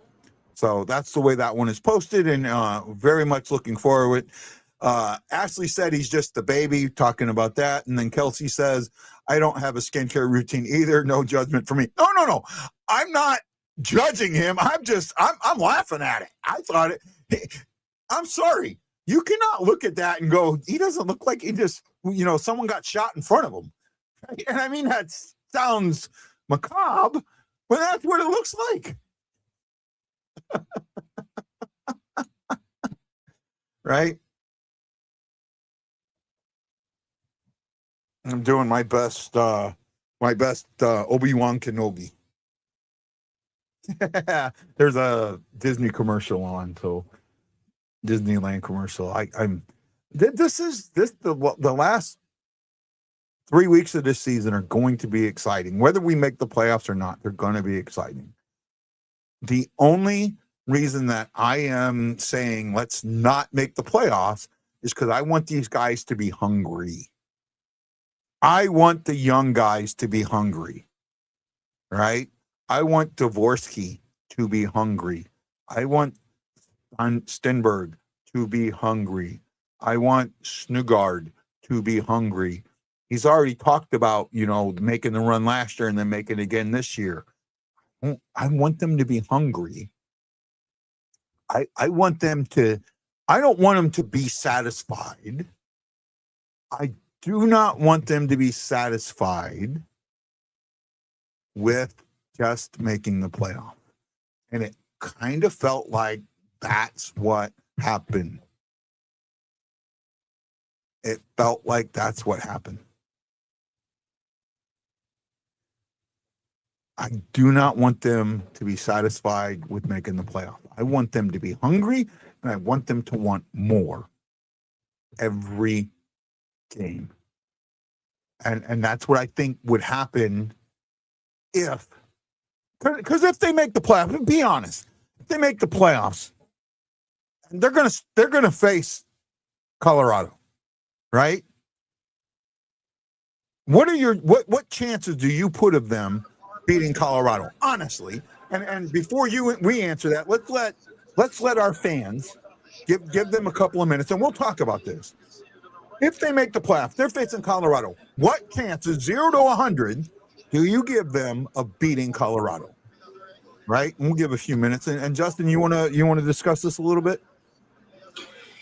Yeah, I mean, it'll be Colorado or Dallas, depending on if Dallas can overthrow them for that spot. I don't know if that's going to be likely, but it's still not statistically impossible. The Avalanche are going to be tough. Obviously, they're going to be resting guys. They're going to be ready for the playoffs. Obviously, they got deeper with some of the moves that they made at the deadline. So it's not going to be a tough. It's going to be a tough challenge for the St. Louis Blues, but that's the thing. I would rather, for me at least, I get what you're saying about, I'm kind of hoping that they don't make it because you don't want to set the precedent that, okay, well, we can just suck all the way up until the break and then just go on a run and then just get back in the playoffs, play playoff hockey, lose in the first round or second round, and then just do that over and over again.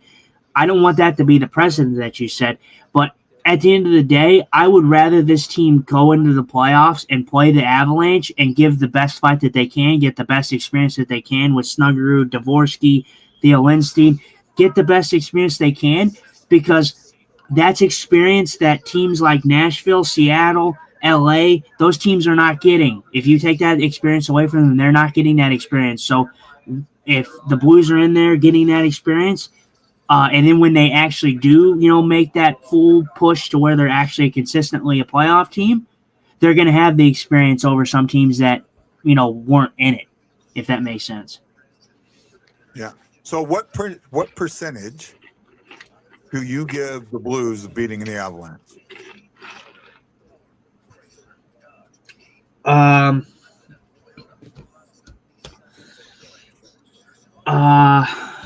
I would say 25%, just because of the goaltending. I'm right there with you because again, you can't. We don't have crystal balls that tell us what injuries are going to happen, or this, that, or the other thing, or if they're going to play down to us or look down, or the President's Trophy curse, or any of those other things. I'm in that 20 to 25 range. Now, Ashley says they're going to get swept. I don't think they get swept. I think they win at least one, if not two. But I think in the games they lose, they get blown out, and in the games they win, they're very, very close. And that can be demoralizing. You know what I mean? That's what I don't want to happen. I don't want that demoralization. Yeah, I mean, we'll definitely see if they do play the Avs. I think it's going to be fun just because of the history there. You have Kadri back there. You have Colorado just in general. We don't like Colorado. They don't like us. It's going to make for a fun matchup. And I just think for the style of hockey that you're going to get from the playoffs, I just think that if there's any team that I'm rooting for, obviously I'm a Blues fan, so I'm biased. But if there's any team that I'm rooting for to make the playoffs and actually have an exciting thriller matchup with the Avalanche, it's the Blues, because I think that their style creates a lot of struggles for teams. I think it creates a lot of struggles if they play the way that they're supposed to play. Physical, they're obviously younger. They're a lot faster now than they, faster of a team than they were before. Back in, I guess early times. I guess the 2019s and everything like that. I don't think we were necessarily a fast team. We were a physical team in 2019. Yeah. But did you? They just showed Montgomery talking to Bushnavid. I guess the second period's getting ready to start, and that was a difference that you don't see a lot. By the way, if you're on TikTok, James Gomez and Sister JJ, thank you for watching. We appreciate you very, very much. I just wanted to say that. Keep watching, and if you get a chance, don't forget to give us a gift. If you're watching on Facebook, please, please, please throw us some stars. We appreciate you so, so much. Second period just started. Well, from what it seemed like Bush was smiling, so from whatever it was, it must not have been a bad message. Yeah. No, it was he was saying, I think he was saying, well, look, this is what happened, and Bush was saying, well, this is what I saw, and then it was very well done. Celebrini 3 points tonight. Wow.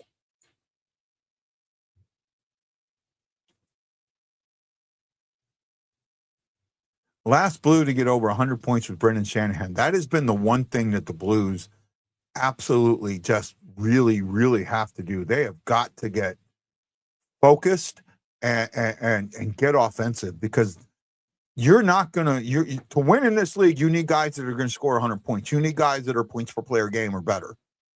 Right. And we have guys that can do that. Right. If they can play this style of hockey all year long, I'll stick with this Robert Thomas 100-point player.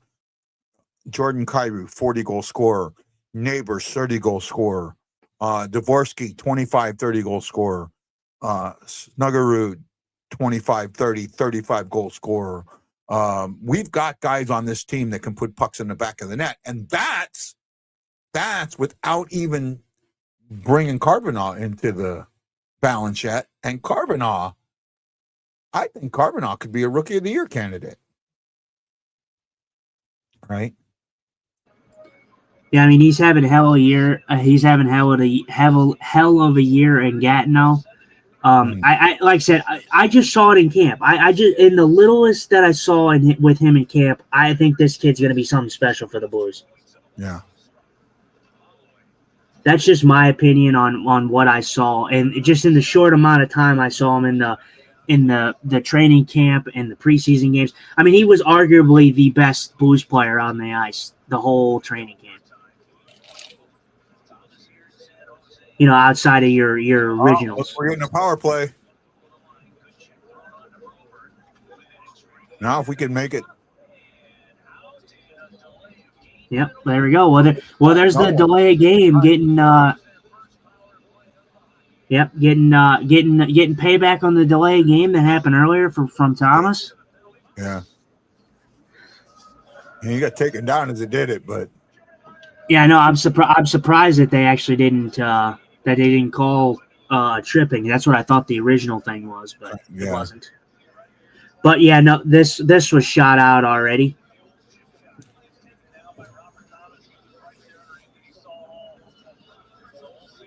All right, well, Blues trying to gotta capitalize on the power play. Obviously, the power play's been the weaker point of the special teams. The penalty kill's been the best part, but they've given up 2 goals here on the penalty kill of this game. But you know, one I don't think they could have really had anything to do on that one, and the other one I think hit Logan Mailloux. So, they were both on Logan Mailloux, both of them. Yeah, both were unfortunate bounces. Yeah, but you know, like they said, you know, hopefully Mailloux being on the power play, maybe he can put in Dvorsky's. Well, that penalty kill probably didn't last long.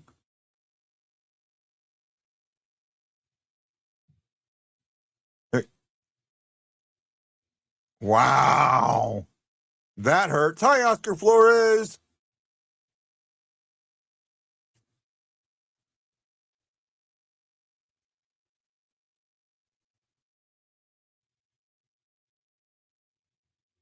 Oh, yeah, my problem is he's on his knees, though.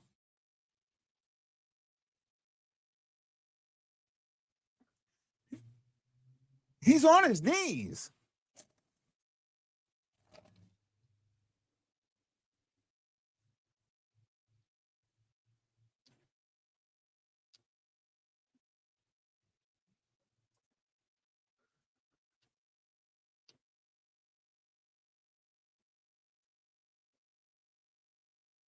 Four on four for 120.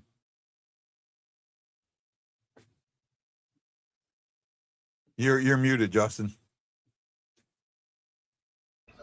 I'm just kind of front. I mean, what was that? Yeah, it was. It's a.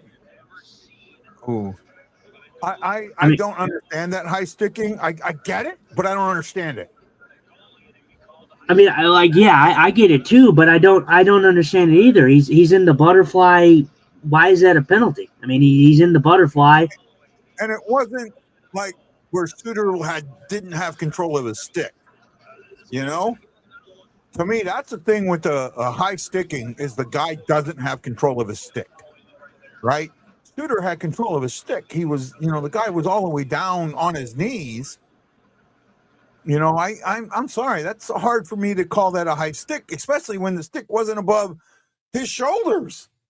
It wasn't like up here. It was here. So that's where I struggle with that. But, again, by rule, he hit him in the head. That's a high stick.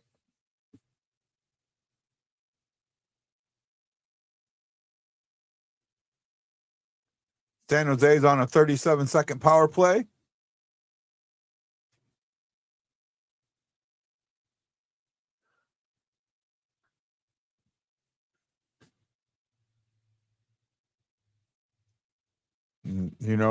They're 2 for 2 on the power play. We really need to kill this. Parayko, nice little clear there.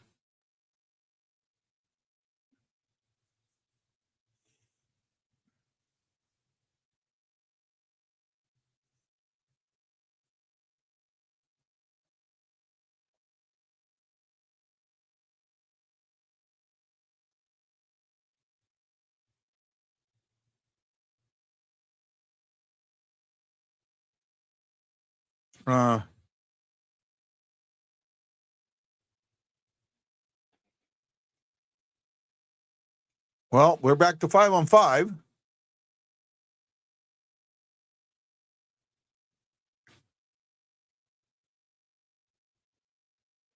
Oh, there. See, now you're starting to see what I was talking about. Now you're seeing it.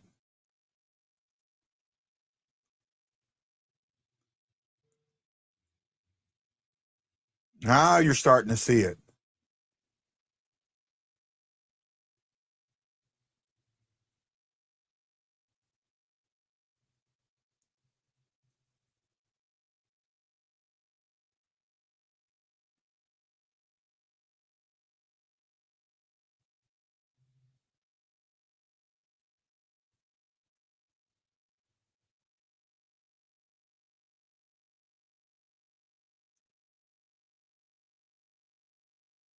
Wow. A lot of stuff going on here. Jeremy Rutherford says, I've never seen that before. A penalty for a skater, high stick, and a goalie. All right.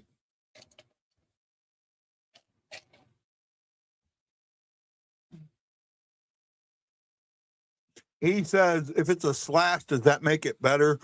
It doesn't matter. It's a penalty. Is it a penalty, though? This wasn't a slash. This was called as a high stick. And a high stick is usually above your shoulders, not with the goalie down and the stick below your shoulders. And even then, you couldn't have called a slash because it wasn't even close to a slash. So, yeah, it does kind of matter.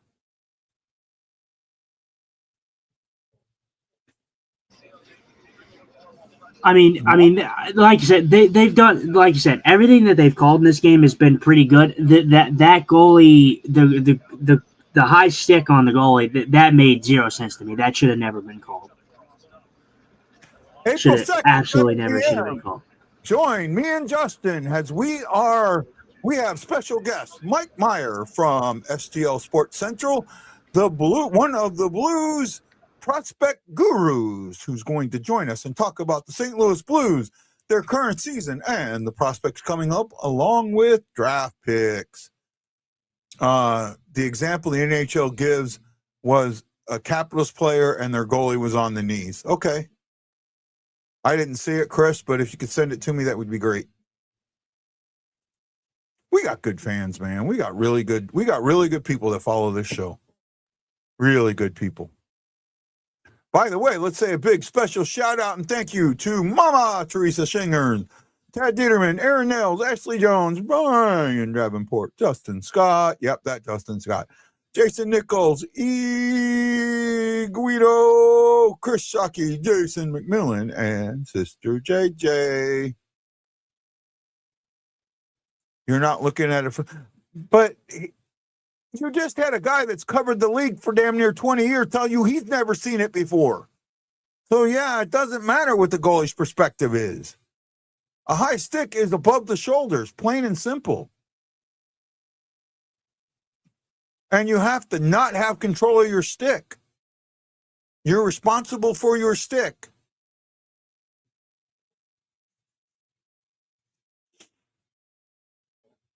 Three to 2, San Jose, as we continue on.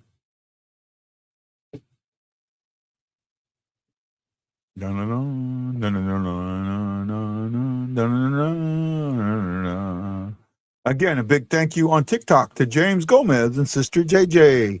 Keep watching and share it with your friends. Share it with your friends.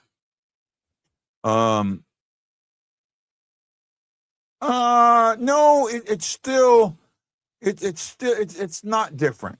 It's not different. And the thing here is, if Suter did not have control of his stick, like just skating through the zone and hits him, that this was through a play and some other things, Suter had control of his stick. That's the difference for me here. That's why I back off on this a little, or I question it a little bit. Make sense there, Juice Man? Yeah, no, I like I said, I think they've done a pretty admirable job. I haven't really had any issues with the officiating in this game. I guess it's just for me with the stakes of this game, with the importances of with the importance of these games. I don't like to see rare penalties like that called. I mean, when like Jeremy Rutherford said, when do you ever see a Yeah. player get a high stick on a goalie? I mean, on a goalie on his knees for that matter. Yeah, the devil advocate in me, and I know just how much you love that. The devil advocate in me says, well, just because of how tight this game is, or how important this game is, that's why you're going to call it tighter, right? Yeah. And I kind of get that.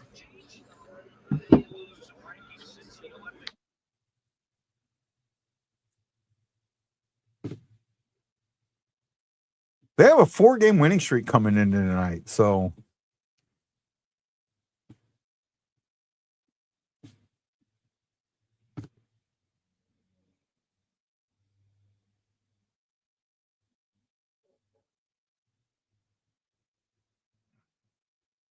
Ooh, something happened. Might have caught a door or something.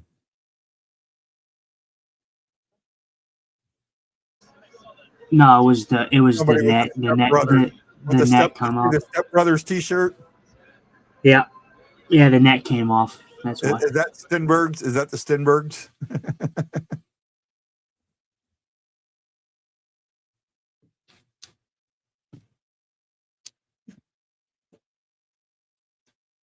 You know what, Jason? That every ref tries to call the game fair. Don't we think that these guys are holier than thou and that they try and call the game fair. They have an idea. They call the game as the game goes, right? And you know, look at in the NFL, you could call holding on every single play if you wanted to. You'd never get the clock would never run down. Holding. You know, it'd be 1st and 30, right? Because of holding. You could call it on every single play on both sides.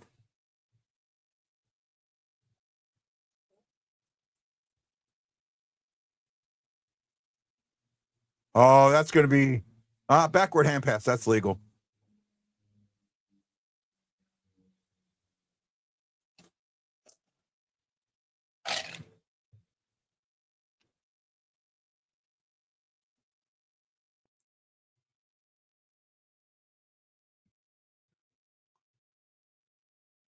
You can hand pass backwards. You cannot hand pass forward.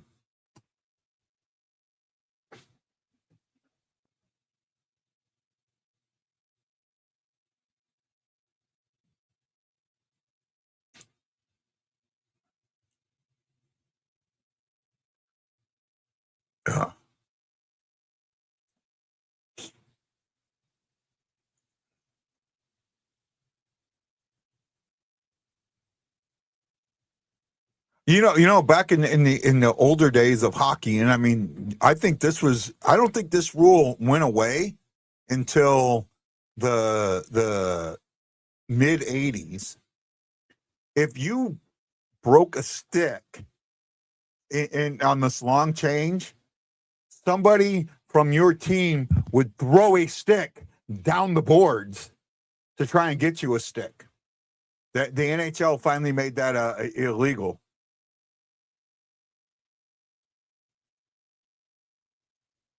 I could be wrong on the date, but I've seen it happen before, so I know it had to be at least at a period where I've been watching hockey.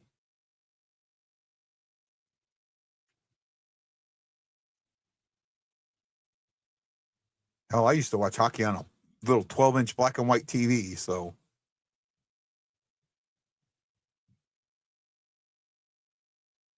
Yeah, there you can hand pass backwards.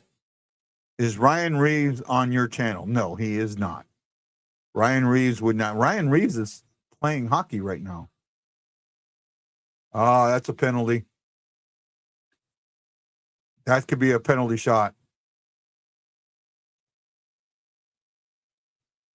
Oh man, penalty kill. This is going to be big. Yeah, Blues have had one power play, and it was only an abbreviated one. It was an abbreviated one, and the San Jose Sharks have had. This will be their third full strength one, or full power play. I mean, at one point, something's got to give. Yeah. I mean, so the call's got to start going the other way somehow. Oh, I mean, I see the hook. I can see calling a hook. You're lucky it's not a penalty shot. I see the hook. Broberg, that's a penalty killer in the box, though.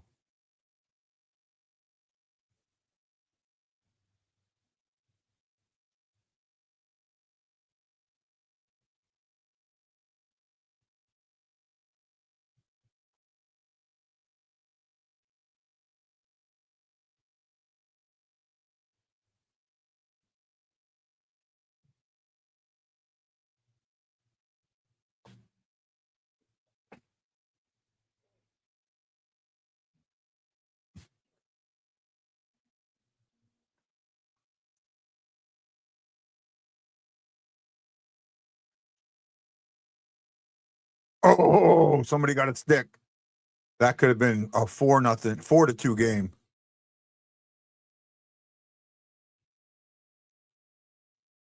Make them play catch. I mean, that's if you can make them play catch, that keeps the clock. That burns the clock. Make them play catch. Don't give them that lane. Make them play catch without that lane.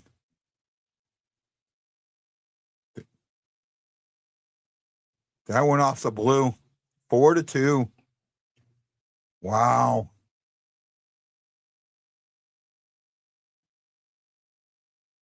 I have a feeling Hoffer's getting pulled. I can see Hoffer getting pulled. I actually think you need to pull him now. I know people are going to disagree with me. I think you need to pull Hoffer.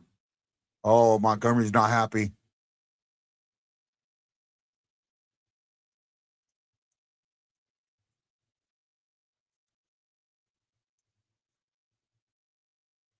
Three for 4 on the power play for San Jose. Oh, no, that might not have been off somebody. I think that's Weinberg. Yeah, Weinberg.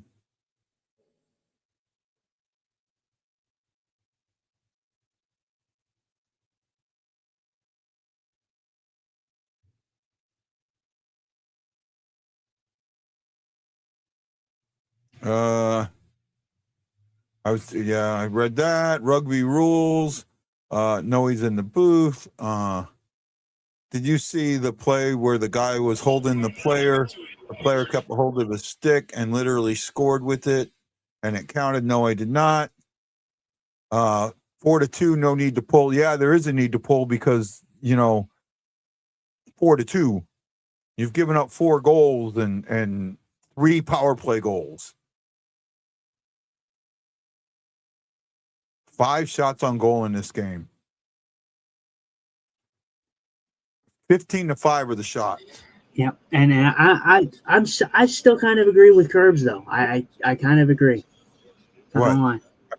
What did he say? All he said was he was telling Joey that he was being honest, real honest, that he just didn't care for the goalie high stick call and then the that call. Yeah. Okay, fair enough, but that was a legit. I had no problem with that hooking call. I had no problem with it. Did you think that it was too weak? Did you think that the hook was weak there? I think the first two penalties, like the delay of game and the other one, those were penalties. I think the high sticking on the goalie and that one, yeah, I do think that was a little weak. I think that doesn't need to be called in this type of game. That's Fair just enough. me, though. I mean, I saw a hook. So I didn't have. That's just me. I mean, because Grant, we're getting into treaded territory. Yeah, the Blues got to be better on the penalty kill, but you're getting into treaded territory where the power plays are looking lopsided, and it's a little ridiculous. Yeah, fair enough. And we all see it the way we see it. Mm-hmm. I don't want to see power play simulator at all, but I also don't want to see the Sharks on 4 power plays while the Blues only have 1. Yeah, that just doesn't work for me. You know, the Blues have an interference penalty on Dvorsky, which was absolutely legitimate. The delay of game playing on Thomas, absolutely legitimate. High sticking on Suter, we've argued about it. And then the hooking on Broberg. Now, I'm okay with the hooking call because it was a breakaway. The hand may have gone up too quick because he did get a shot off. Maybe you don't call it if you wait a second and see him get the shot off. But he was far enough up the ice when it happened that I'm still okay with it. That's how I see it.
They're not out of this game. The Blues are not out of this game, but they've got to get to their game, and they haven't yet. And it's, you're more than halfway through the game and you're not on your game yet. That's a concern. Now, is that meaning that lack of effort or they haven't started? No, I think it's more of a credit to San Jose playing this game as hard as San Jose can play this game at home. Does that make sense? Right. So that's kind of where I'm holding in on that one. Right.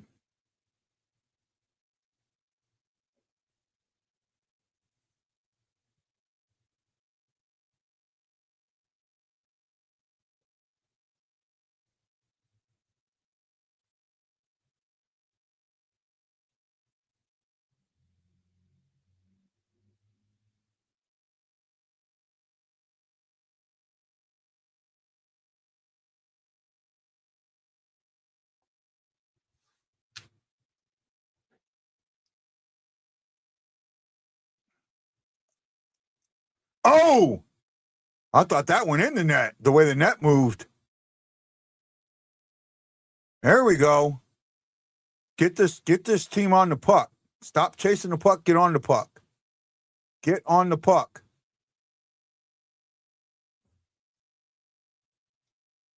Shockey said, looks like jet lag. It could be.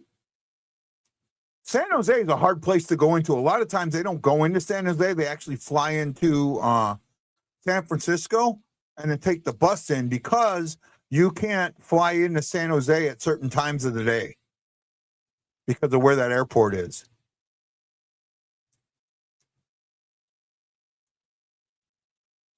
Right?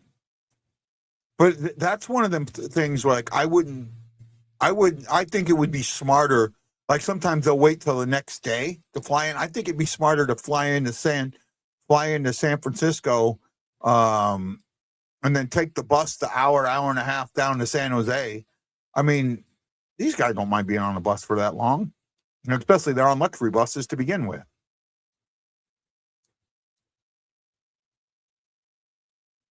So it all depends, how you look at it. But I know flying into San Jose can be an issue for these guys.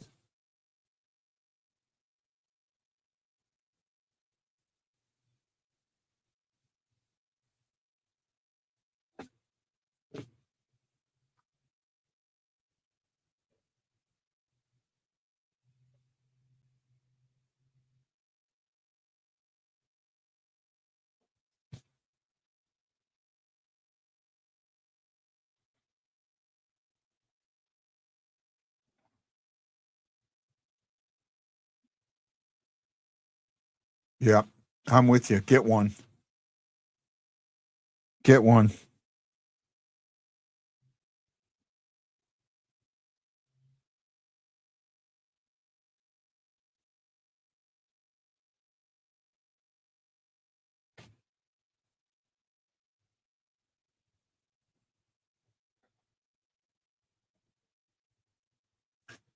Oh, I love these mystery hats, man. I want the old style one. I want the retro or the clown one.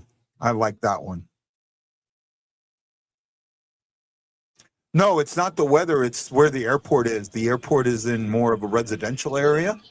So you're not allowed, like, you can't fly in there after 10 o'clock at night or something like that because of noise.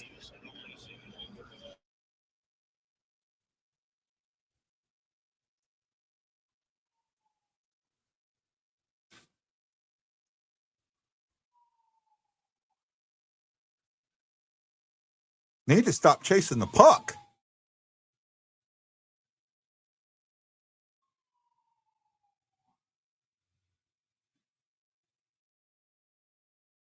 Ah, the wraparound just missed. Oh, now there we go. There's some pressure. Get that pressure going. Ah, Vishneva, that was a bad rim.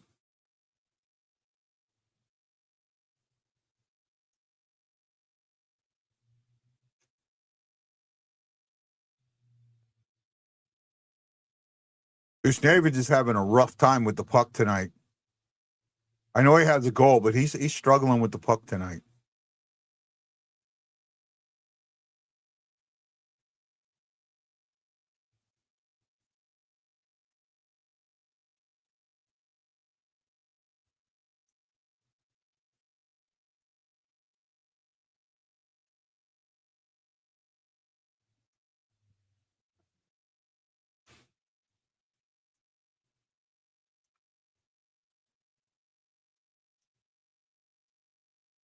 Oh, now you're starting to see some of this staying on the puck.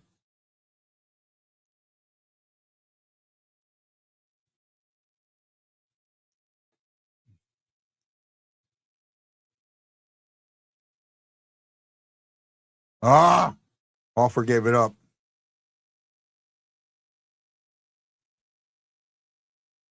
Come on, Tort, find that hole.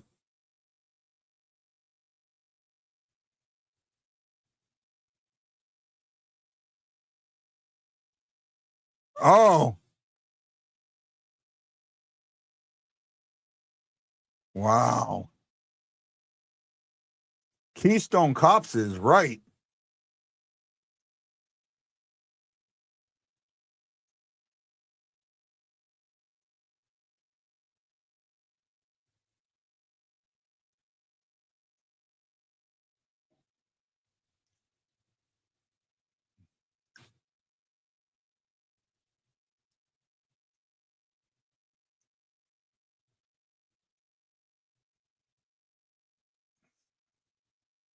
Oh, and then they're bouncing into each other. Come on, guys. Find your legs. This is too late in this game for this crap to be happening.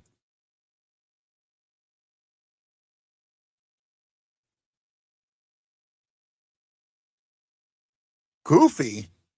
Goofy's an understatement.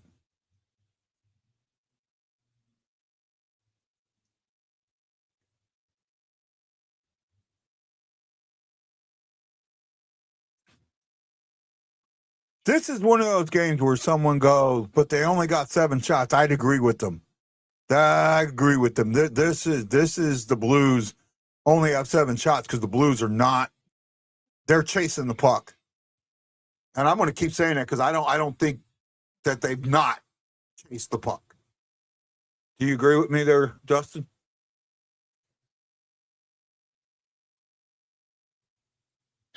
Yeah, it seems like a team that's just struggling to just find some connection on their passes. Like, just seems like they're like I said, they're just struggling to get their passes like connected. It just feels like the puck is just. Desjardins saved the goal there. Yeah, because that was a goal. But yeah, I just feel like they're just not like the puck is just bouncing around too. The ice is not very good in San Jose, clearly. Yeah. The puck is just bouncing all over the place. Yeah. Hey, Kelsey, I was talking about our podcast that we did. I can't wait for it to come out. And I was talking about how we got into culture. And I was so worried about when I got into that and how when I did, your co-host is going like this. It was funny. And hers is an audio only, so you don't see it. But I was just like, you could see the relief on my face come immediately when she reacted the way she did.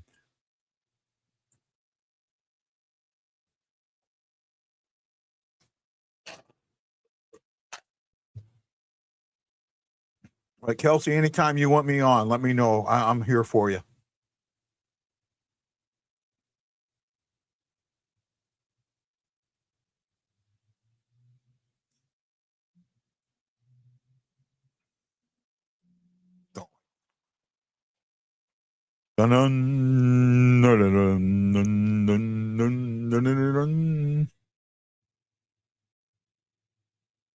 She says 100% laugh. It'll be a week or so before it comes out. I'll let you know. It was so good how all of us watched this thing separately, yet when it came to discussing it, I'd say 90% of it, we were on the same page.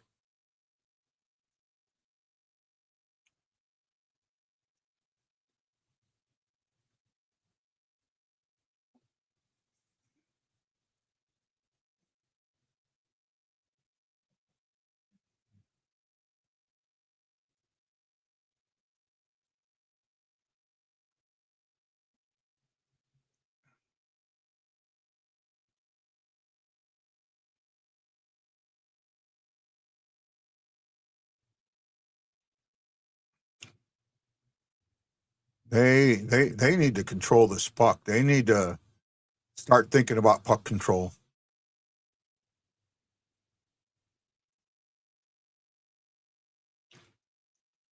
Oh, he's wide out of the net. Ooh, we got lucky there.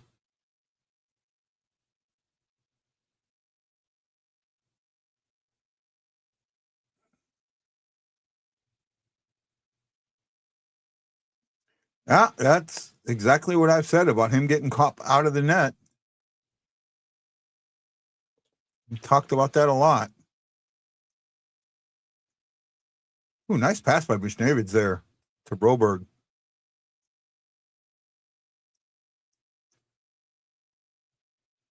Oh, that puck is bouncing funny. Really funny.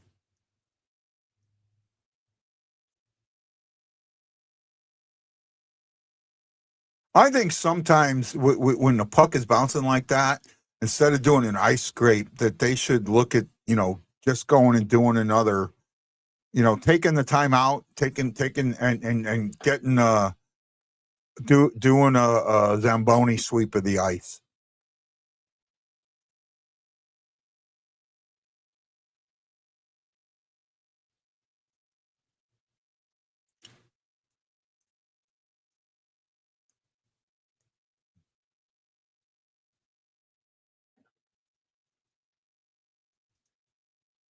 We say our show is part therapy so we can get stuff up our chest.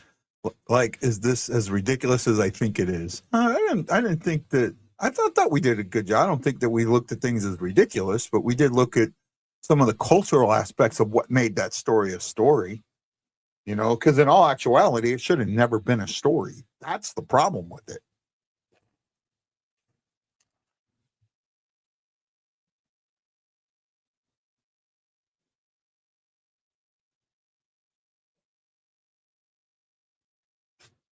Just need to get one, man. Just get one.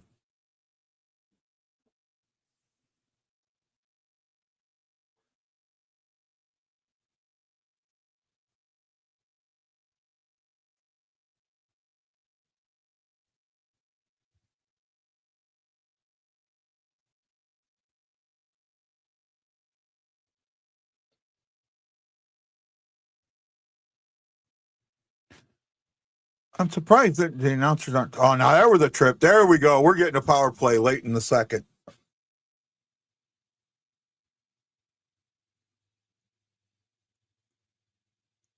Try and make this last. Hold this puck. They should have held that. I would have made this last.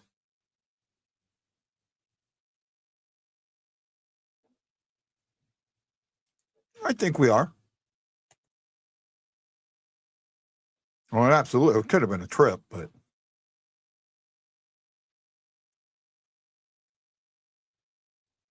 Oh, that was a trip. That wasn't no hook.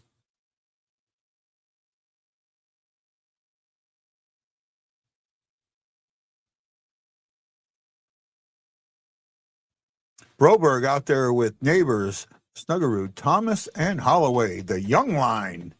Bunch of youngsters. I don't think anybody's over 26 on that. Maybe 27 is the oldest guy out there. Thomas is the oldest guy out on that line.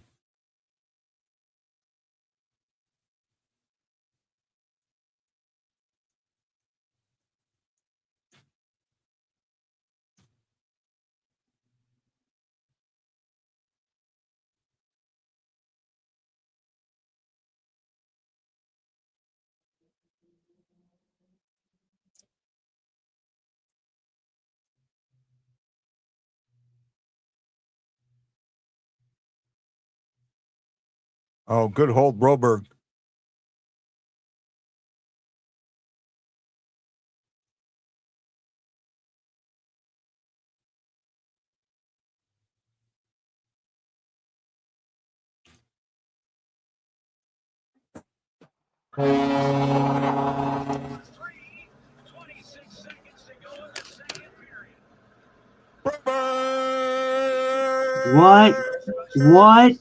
What a fucking pass by Robert Thomas. Oh my goodness.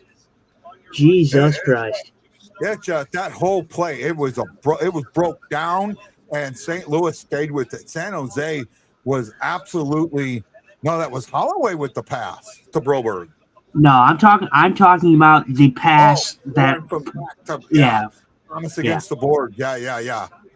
Absolutely. I mean, yeah. The all around the play was beautiful, but the Robert Thomas pass behind the back is that's beautiful. What they said.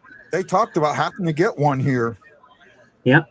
Well, now you're one goal. You're one goal into it. All you gotta just keep with your game, man. Shots are actually in favor of the Blues now, 9-8 this period for 19-13 for the game. All right, well, the Blues are waking up. You felt it there. Yep. Well, that's the end of the period. I need to use the restroom. Can you handle the beginning of the intermission? Yeah. All right. Blues get a go. I'll cover the stats when they come back. All right. Yep, Blues get a late power play goal there. Great play. Robert Thomas, Snuggerud chips this in, and then Robert Thomas with a great backward behind the back pass to Holloway, and Holloway walks in. Easy pass to Broberg. Easy tap in for him. Great play. This is what they needed. You felt it, and then after they scored that goal, there was only a little bit of time left, but you felt the push. You felt the Blues kind of coming alive there, and they need that. Hopefully they take this third period and they run with it. Hopefully they can tie this game up, and they tie it up early, because I think if they can tie this game up early, it may take the San Jose crowd out of it. It may deflate them just a little bit and help them continue their chug for a comeback victory here. Let's see here. Let me go to some Twitter stuff, because we haven't covered some Twitter stuff, but I'm interested to see, because I'm sure we have a lot of civil people in the Twitter threads.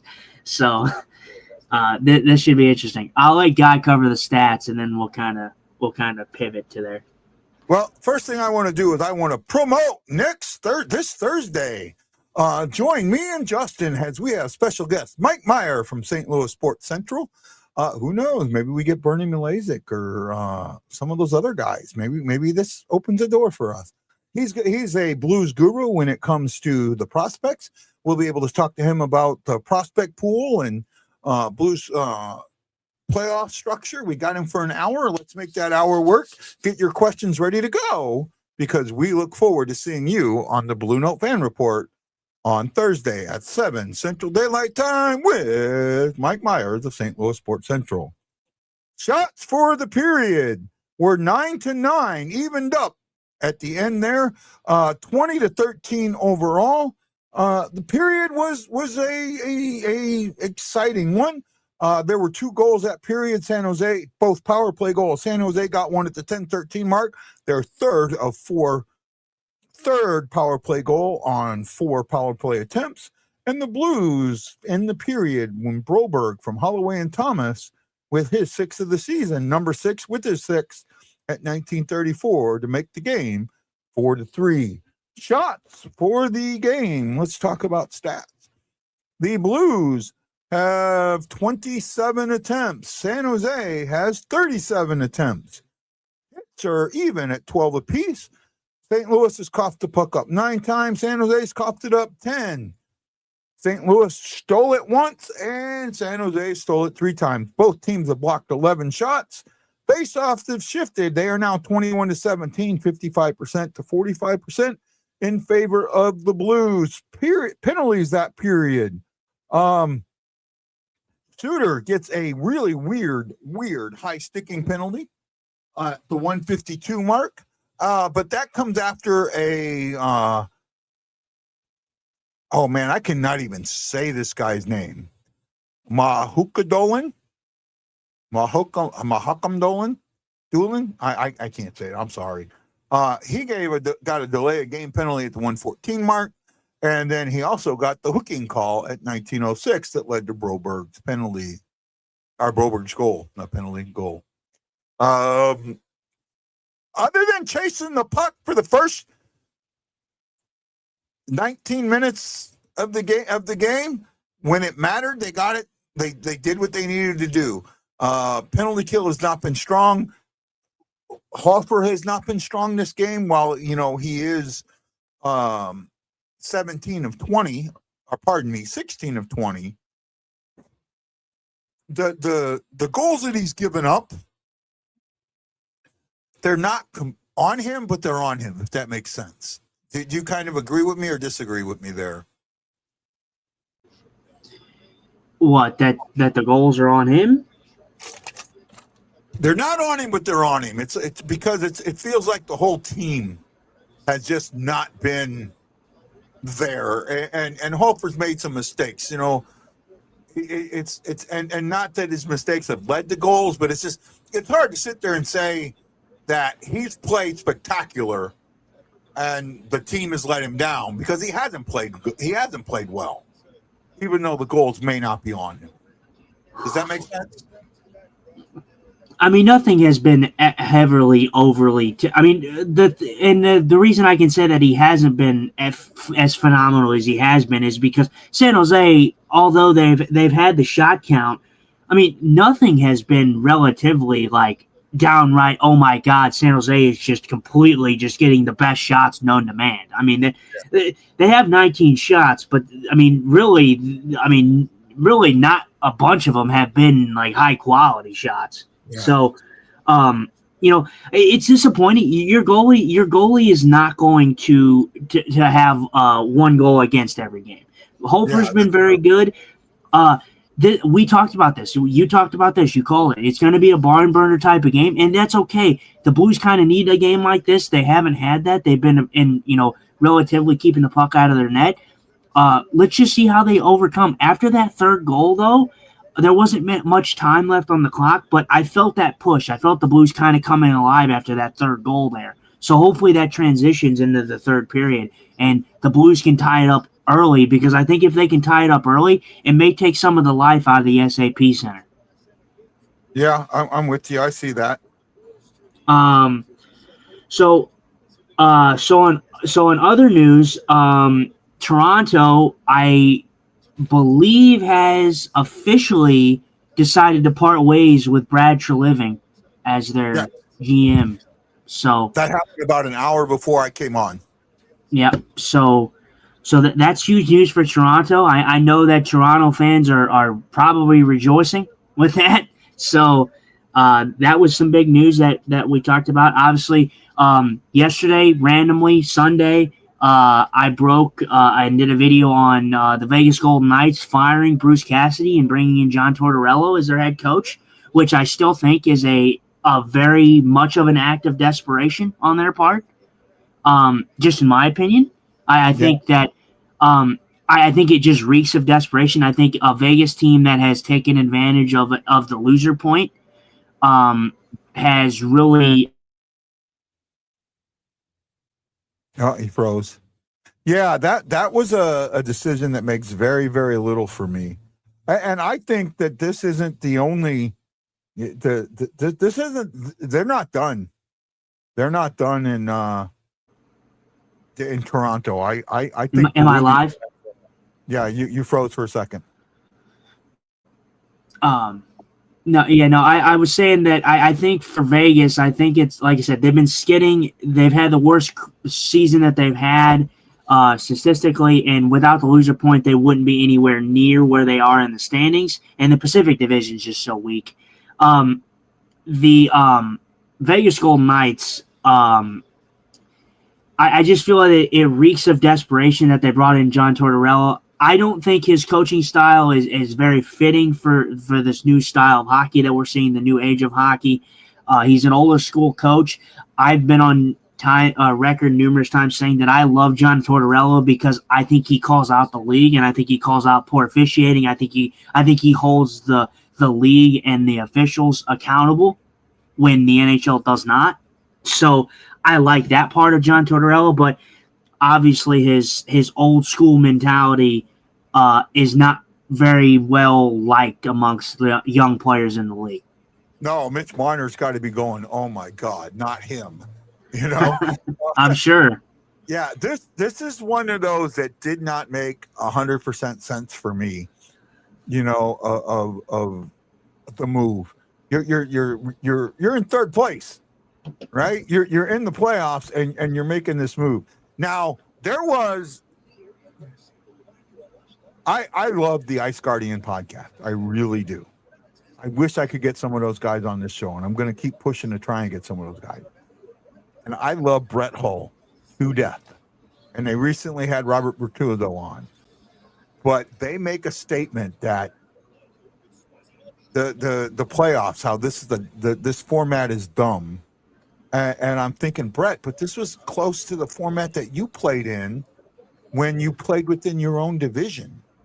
When everything was within your own division, and you had good teams get knocked out in the first round. And the other thing, you know, you sit there and say, well, you're going to have two teams, you know, two good. Yeah, it happened anyways when it was 1 through 8. It consistently happened, right? A top team got knocked out in the first round. Hell, both times, and I think I'm right on this. Both times that the Kings won their cup, they won it from the 8th seed, right? I think they won both their cups from I know they won one of them because they faced the second round. Yeah, I know one of them they won from the 8th seed. I don't know about the other one. I think they were both from the 8th seed. They were both from behind. They were both from the lower seed. They were not from a position of strength, you know? And that's the fallacy of the thought process of we don't like this 1 through 8. If you want to get rid of divisions, get rid of divisions, okay? If you want to do that, do that. Make it just conference play. I'll be okay with that. But as long as you have divisions, divisions matter. And that's my point in this. And this type of playoff format makes the divisional play matter. Right? When you talk about the 1 through 8, get rid of the division. Just get rid of them. Make it an Eastern Conference, Western Conference, 1 through 8. Right? And then fine. I'll be fine with it. But as long as you have divisions, the divisions matter and divisional play has to matter. That's why I think that this playoff format is not as dumb as people make it out to be. Yeah, I mean, like I said, you're pretty much guaranteed to see. Like, it's weird. It's like a guarantee, but it's weird to say guarantee, but it kind of is. You always see an upset. You always see at least 1 or 2 upsets in the Stanley Cup playoffs, and it's usually by the seed that you expect the least. And they end up surprising you, and they end up taking out a fan favorite. But I don't think the playoff format is as bad as everybody thinks it is. I know that we've had lips on, and I know Maddie has a different opinion on on the playoff bracket, and I can understand why people want things to change. But I would also be okay with if you got rid of divisions and you just went with the 1 to 8, and it was just a conference, where you didn't have divisions. I would be fine with that as well. It would be something different.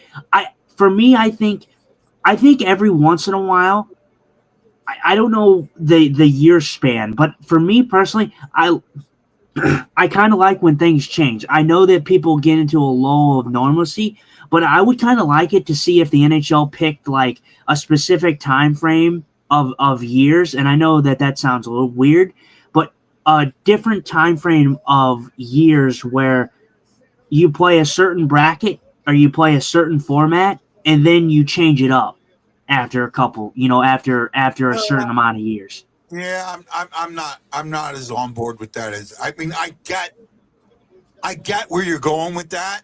I do, but that's change just for the sake of change. Right? And I don't like that. I don't like change just to change it up.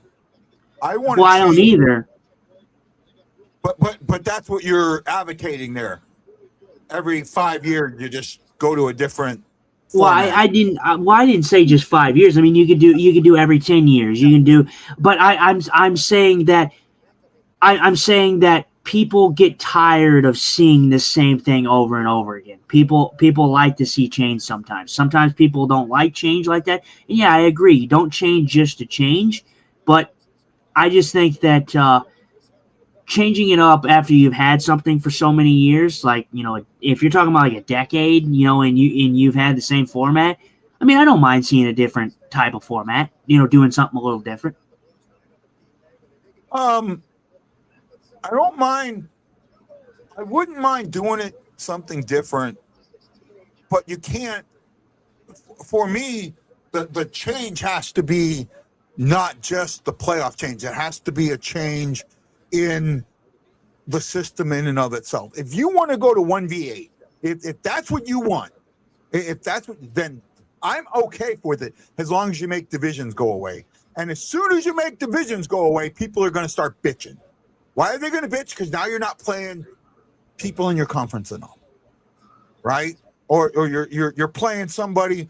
You're playing the Pacific more than you think you should. Well, now my team's over there and I can't watch them, or if the games are so late, we're playing all these West Coast games now because, well, you wanted the 1v8, and this was the only way to make 1v8 happen. Mm-hmm. Right? Remember when it was 6 divisions and you had 1v3, and then, the first 3 divisions, no matter what, got spots 1, 2, and 3. There were times where that spot team in the number 3 had less points than teams 4, 5, and even 6. I think at one time the team in 3 had less points than 8. I don't know if that's an exact, but I know that there were periods where that team 3 had less points than the teams behind them. And that was something everybody complained about. If you're going to have divisions, make divisions important. And not just winning your division, make divisional play important. That's what this current playoff format does, is it makes the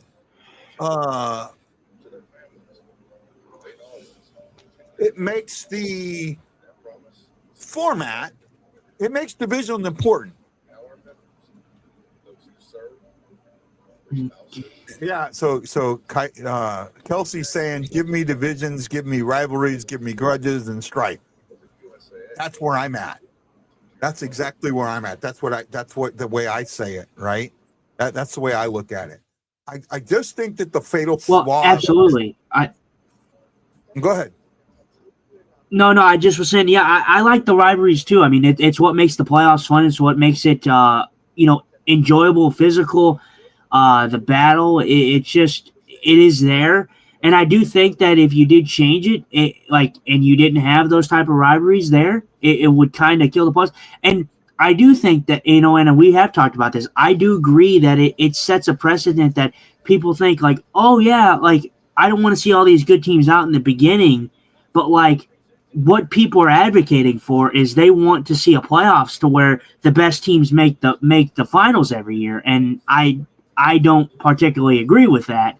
You know, that would scream boring to me 100%. Just advocating to have the best teams. Yeah, if you want that in the finals, get rid of everything but the conference finals.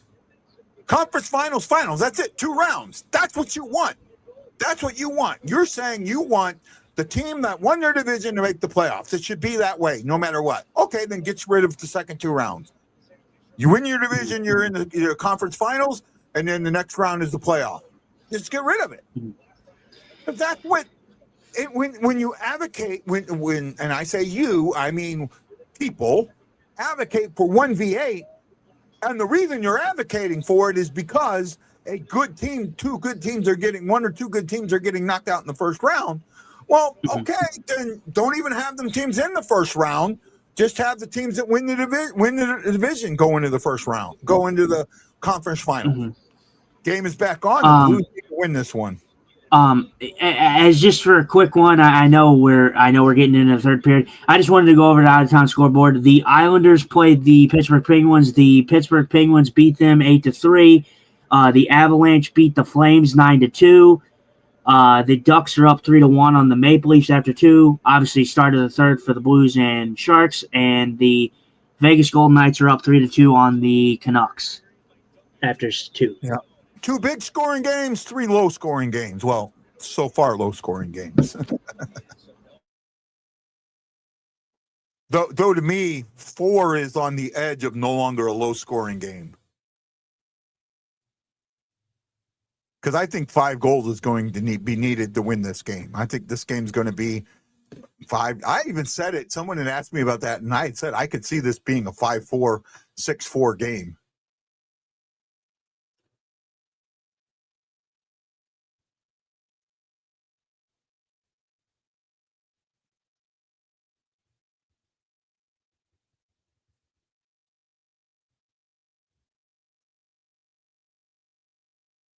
Come on, Broberg.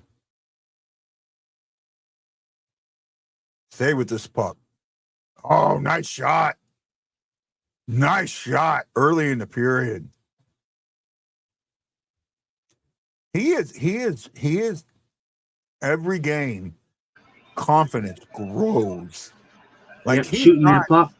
He's not playing like a 21-year-old kid in his rookie season at all. I will say they have juggled some things up. They have they put Kyrou on the first line with Holloway and Thomas to start off, and now we got Snuggerud on with Neighbors and Bush. Neighbors, yeah. I don't mind that at all. I think those 6 guys are interchangeable. Oh, Snuggerud, man.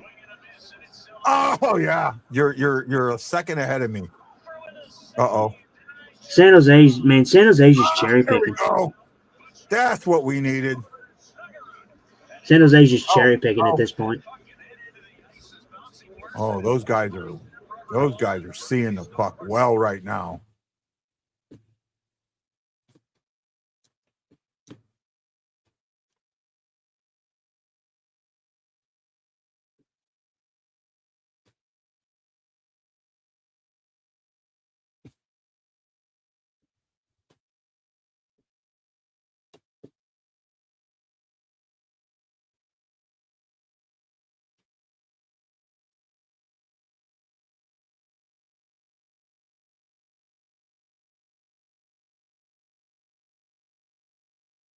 What a game, man.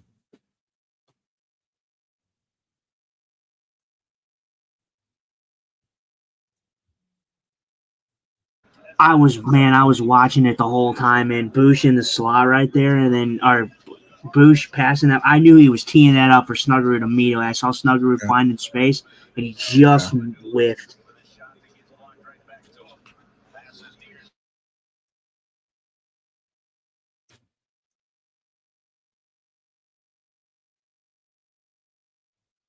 Just don't get into chasing the puck again. When you have 2 young teams like this, and they are both pretty much young teams, right? You're talking about faster guys and guys that are going to get out there and skate. And when you get guys that skate, sometimes what the result is of chasing the puck. One team will chase the puck, and that's what you've seen tonight. The Blues have unfortunately been chasing the puck. It seems they're not chasing it as much now. Oh, and they couldn't get a good shot away. Uh-oh. God, San Jose, man, San Jose is a bunch of fucking cherry pickers. Jesus. They've done nothing but cherry pick the whole time. There you go. This Ew. What a save. Oh my God, what a save. Askarov. He's going to be an amazing goalie in the NHL soon. Yeah, Askarov's gonna be good, man. He's still young, he's still developing. I still think it was a bad decision by the Nashville Predators to take. I agree.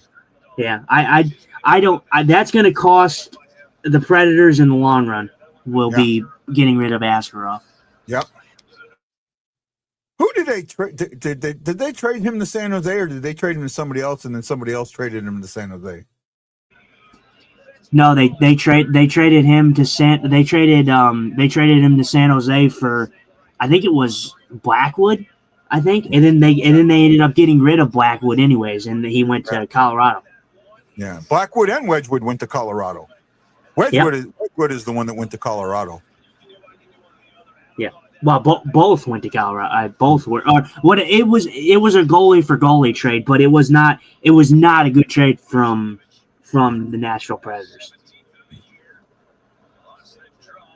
Yeah, I mean, because sadly when the San Jose Sharks are competitive and good and cup contenders, Nashville's going to be highly in the rebuild thing.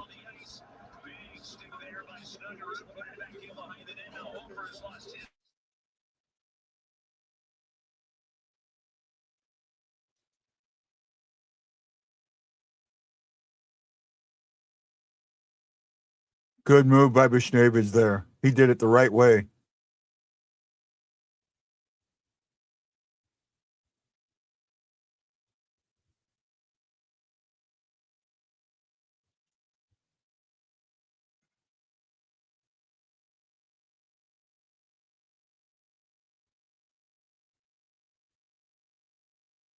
Wow, this is crazy. This is absolute nuts what we're seeing right now. Man, I know you were talking about Pavel in this game, and he has had a struggle with holding the puck, but man, oh man, what a MVP shift for him right there.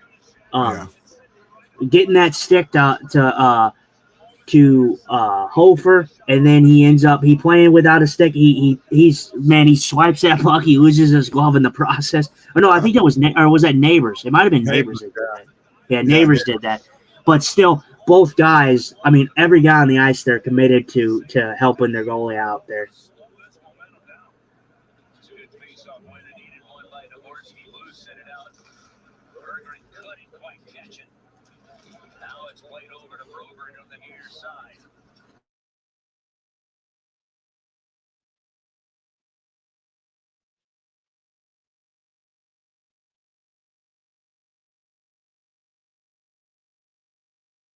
So Askarov was traded by the Predators with a third-round pick in the 25 draft, and Nolan Burke to the Sharks for a first-round draft pick in 2025. Magnus Kohona, Chorna, and David Edstrom. So it wasn't a goalie for goalie swap.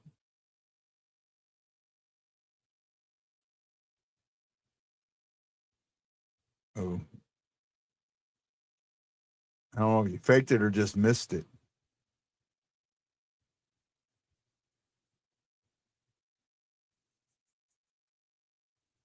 What a crazy game, man.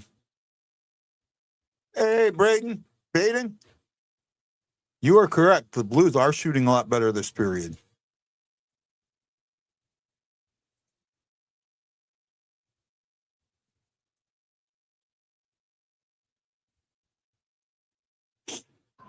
The San Jose Sharks have done nothing but cherry pick in this third period. Yeah. I mean, they literally have a guy standing at our blue line. Yep. Waiting for that pass, waiting for that should have been a trip. That break. That should have been a trip or an interference. Definitely should have been an interference. Our trip. Absolutely a joke. Should have never even had an opportunity in the yellow zone. Should have been a penalty.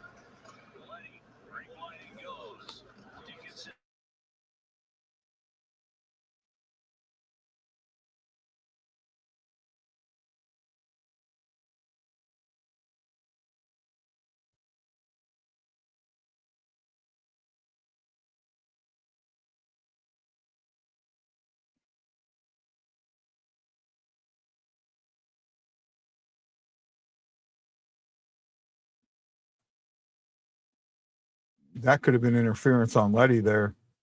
After that puck was gone, he still held him.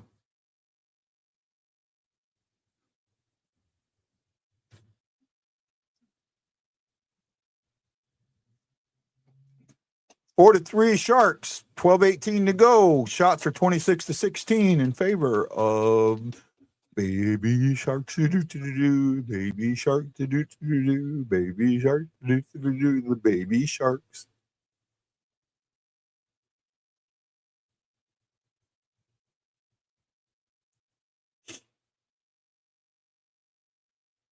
Oh, what a play, Boberg.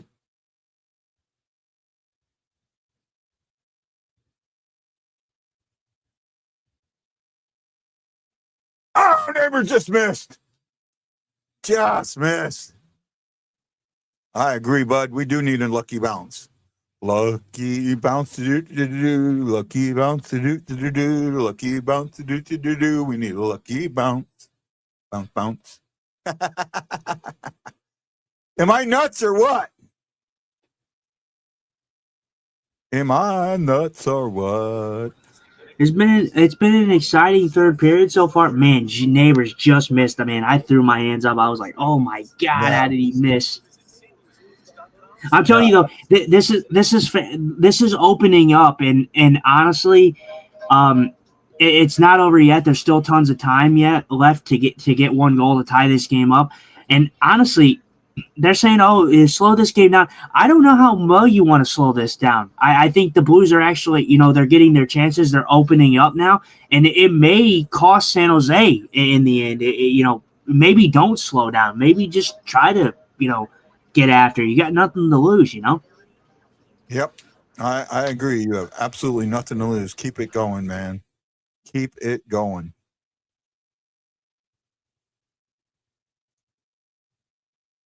Absolutely, man. I'm with you there.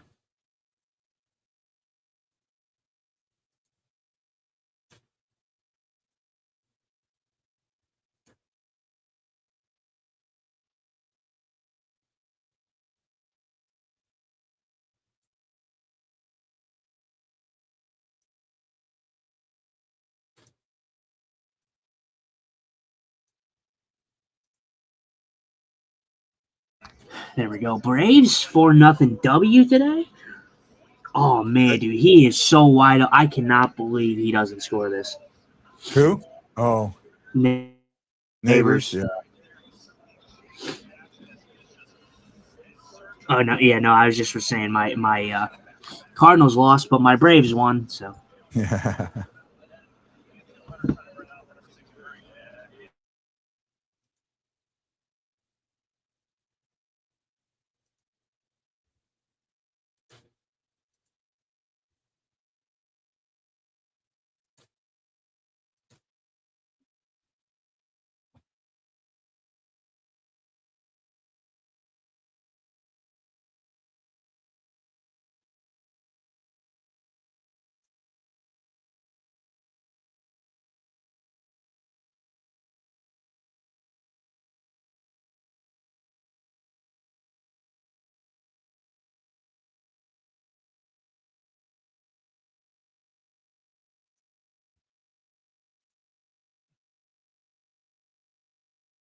Oh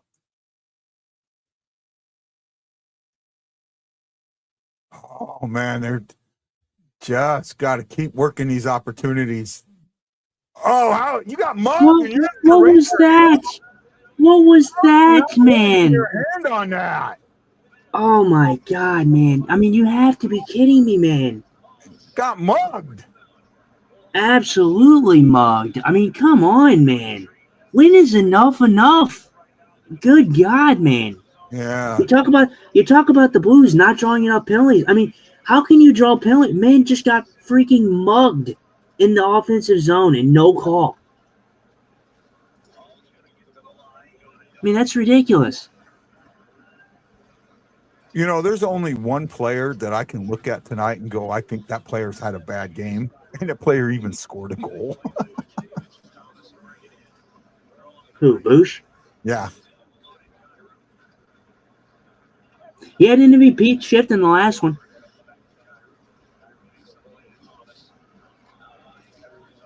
Ah, I wouldn't have done that move. Kyrie's getting, Kyrie gave that one up.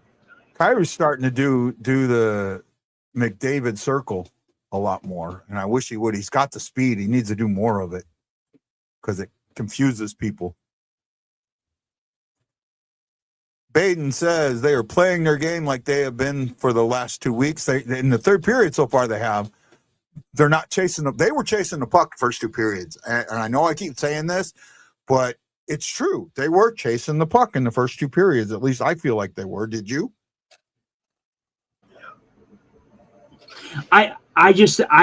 First, for me, I don't know if I would necessarily use the term chasing the puck. I just thought that San Jose was doing a good job. You gotta think about it like this. San Jose's lost how many games? Like they've been struggling. So they want to make a playoff push, and they're gonna have to be playing better than what they have been doing. So honestly, this just to me it felt like a team that is just poised to win.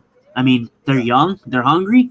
I think the Blues needed to get more shots. They've opened it up. It's gotten a lot closer, period by period. But like here in the third period, it's been good to watch. I've been feeling that definite like same energy that I've been feeling with the Blues. I feel like they're getting their chances. Yeah. The chances are there. The chances are there. They're getting better there. And that's very like obvious and strong to see. But again, you're right. When I say chasing the puck, it sounds like the Blues are doing something negative. No, San Jose has been playing very well with the puck, causing the Blues to chase the puck. I think that's what you're trying to say, right? Yeah, I think I just think that the Sharks did a really good job in the first 2 periods, especially making the Blues kind of chase, making them trying to play to their level, San Jose's level. And now in the third period it's opened up, so now it's anybody's taking. Hopefully the Blues can tie this up. There's still 9:30 left in this game, so. Yeah. It's still a possibility. And with the way that San Jose's playing defensively, I mean, I would not be surprised to see a Blues tie this game up. Yeah, it could open something up as long as they don't make a mistake. Because you make a mistake, at this period, and I know I'm saying this, and it's probably jinxing. It ends up in the back of the net, right? You can overplay your aggressiveness, and you've got to be careful. You got to play your aggressiveness correctly. Well, right?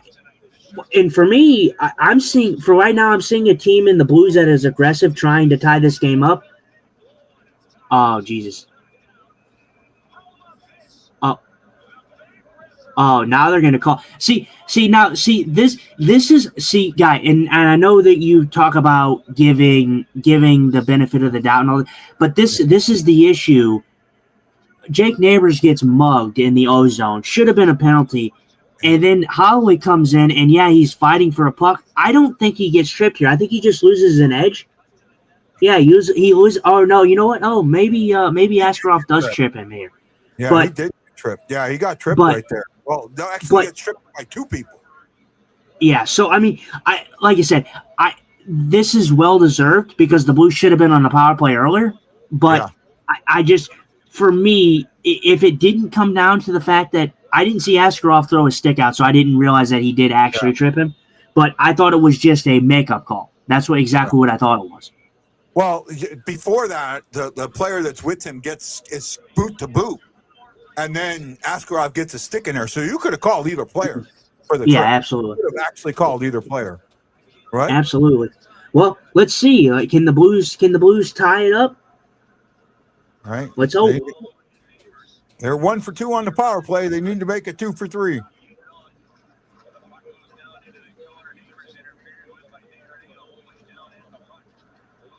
It's the most important thing is to set the power play up, to get it set up quickly. You're already 30 seconds in and you haven't set it up yet. You need to get it set up quickly. That was another trip.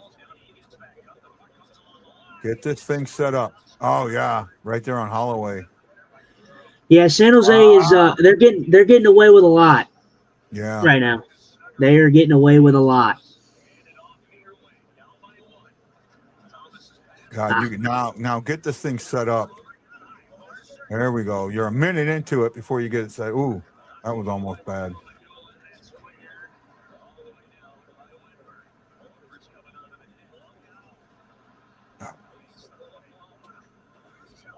Good try there, Holford. Or good way to spin off of it at least. That could have been really bad. Yeah, but he made the right play because San Jose gets to that puck if he doesn't come out and play that. Okay. All right. Yeah. It's important this power play is it's not looked very good at all. Not at all. Yes. Fuck yeah, baby. Sorry. Fuck yeah, man. Let's go. Cam Fowler. I was just about to say, man, play simple, man. Just shoot the puck. Askarov had some fantastic saves in this game, but man, shoot the puck. He's given up some pretty bad ones in this game. Shoot the puck. Wow, what a shot by Cam Fowler. Good play by Kyrou to stick with it there. Yeah.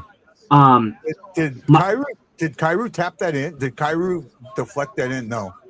No. I'm saying Kyrou was the guy who passed the puck, who started this whole play. He was down low. He almost lost it a couple times, and he gathered it back and stayed with it. Here we go. Did I call this game or what in the pregame? Right? What? That it was. I usually see this be a 5-4, 6-4 game. Yeah. Yeah. What is it? But the one thing that you can't do here is you cannot split the point. Absolutely. But you know what? At the end of the day, I will say I want the 2 points, but at the end of the day, I will not be hurt if the Blues get a point, San Jose gets a point. I will not be hurt. Like it's something that you need to get both points. Yeah. But it's like in the long run, I'm thinking for the long game. Because for me, I think San Jose controls their own destiny. I do believe that. I do believe what you said. But I also think that in the long run, I trust the Blues' experience more than I trust San Jose's. San Jose is still very young, and I think that experience is going to catch up with them. And I think they're going to just be on the outside looking in. I really do. You almost got it complete. The reason why I think you can't split the point is because if you don't split the point, they no longer control their own destiny. Because now you're tied up, and I think the Blues have the regulation win, right? Blues are humming, though. Blues are humming. Yeah. Oh wow. So. My God, there. Yeah. So that's the only. Oh wow, Kyrou just missed. That's the only reason that I say that you can't split the point is because at that point now you almost control your own destiny. Almost.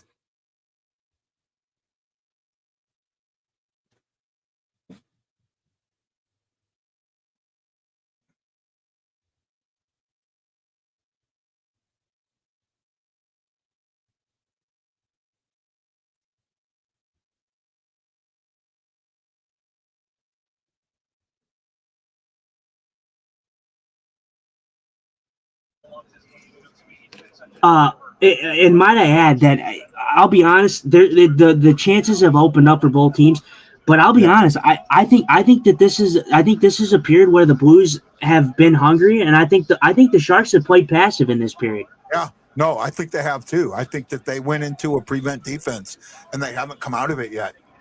Oh my God, dude! Blues are absolutely swarming the Sharks, pun intended, of course. Yeah, no, they are, and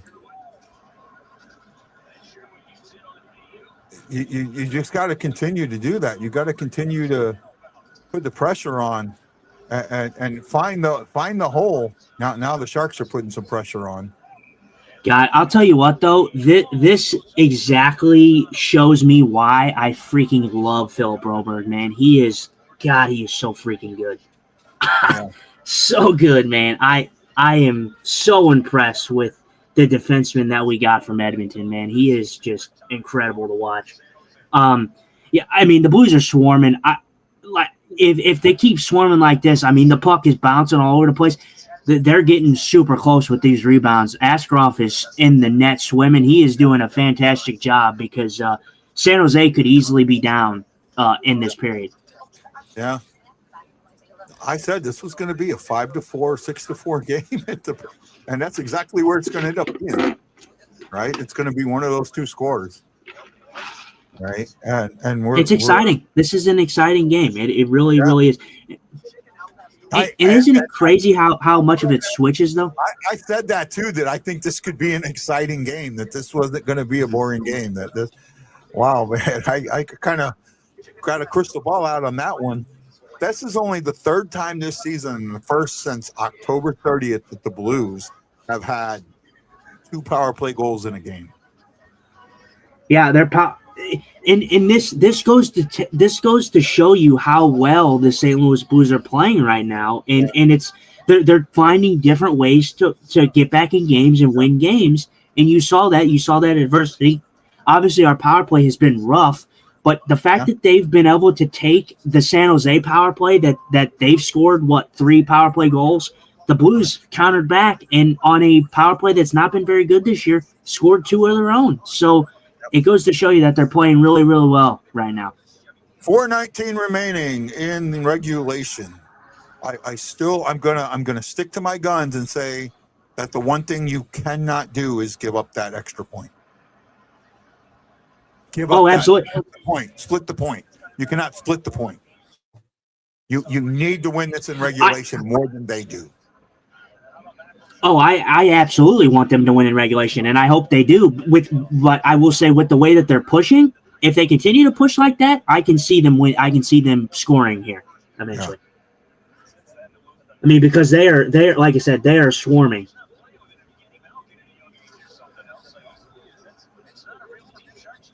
Macklin Celebrini, the 6th teenager in NHL history with 100 points in a season. Mm-hmm. And might I add to all the people that really give it to Monty, which I don't really understand the Monty hate. For me, look at this. You guys talk most people talk about change. Most people talk about caring, effort. Where's the change?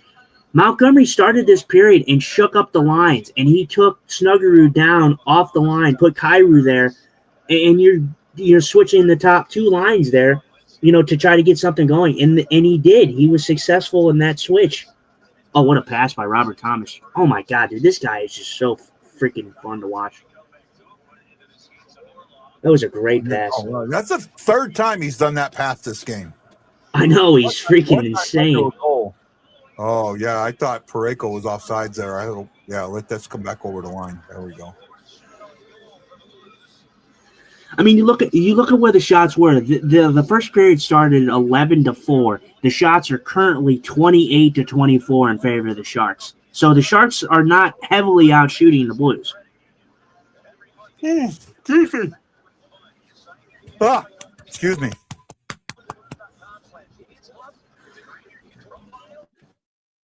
Join the Blue Note Kids Club. It's free. I'm too old. I've been too old for a long time. I'm a kid at heart, though. How about that? How about the Blue Note Kid at Heart Club? They need that, man. They need a club like that, don't you think? Dun, dun, dun, dun, dun, dun, dun, dun. We want the Blues to score a goal in the next 3.5 minutes.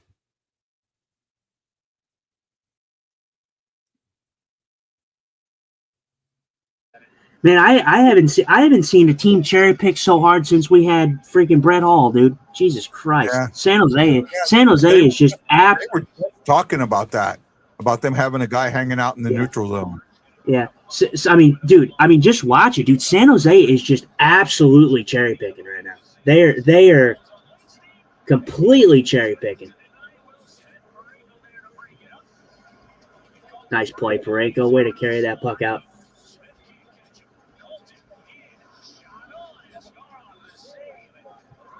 You're about 3 seconds ahead of me, just so you know. Okay. Might I add, they were talking about it earlier.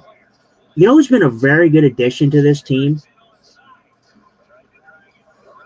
That I think has found himself a spot on this team next year.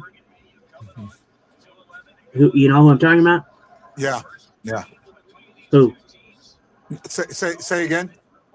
I said that, you know who's somebody on this team that has to me earned their spot, who has been very good for this Blues team? Berggren. Absolutely has earned his. I think he's earned a spot on this team next year. Of all the guys that we picked up off of waivers, you know, he's the one that's still here because he's earned it. And he's a young guy, too. He's still young. He's still only 26, right? God, man, dude, they are swarming, bro. I'm telling you right now, they are just relentless on this puck. Oh, a minute 38 to go, and all it takes is, 1.6 seconds. Askarov, I'm telling you right now, Askarov deserves a stake in this game because he is absolutely keeping this game tied. Yeah. They were outshot the majority of this game, right? And right now, shots are 28-26. Mm-hmm. Yep. What are the shots in this period? 13-8. In favor of the Blues, right? Yep.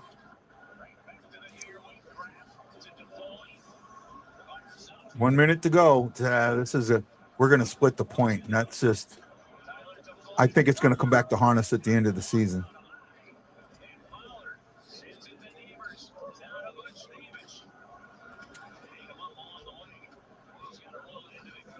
Big block there. Yeah, I mean, this is the complete example of First of all, the Blues. I want to say this, and we talked about it. You agree with me? The Blues are not playing for the extra point. They're playing. To win this game. San Jose is playing to get the point. The extra point. Yeah, I'll agree with that. Right. You can just tell. You can just tell. Let me ask this question. Of all the players, now I'm not saying that anybody's bad on the team, but all the players that you look at right now that are on this team, is there anybody that you look and go, maybe they don't fit on this team? Because I see one player that maybe doesn't fit on this team. Oh my God, dude. Did we lose it? Yep. Wow. Dude, oh my goodness gracious. That is so bad, man. I mean, this is a game. This is a game San Jose did not deserve to win. Did not deserve to win. I can't go there. They did deserve to win this game. They were ahead most of the game. Just because the Blues were third. But they were not good in the third. They were very bad in the third period. Oh, I agree with that, but oh wow, man! That's rough. I mean, that is rough. The former Blue.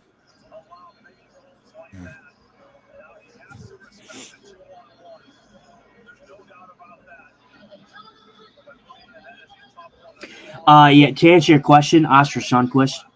Not where Oscar I was going. I'm Is Sunquist even playing in this game? I don't think so, right? He's a No, he's not. But I just was saying, as of who's on the team and who I see could possibly not be. No, there's one more guy that I know he's going to be on this team, but I think that it's starting to be evident that maybe he doesn't belong on this team.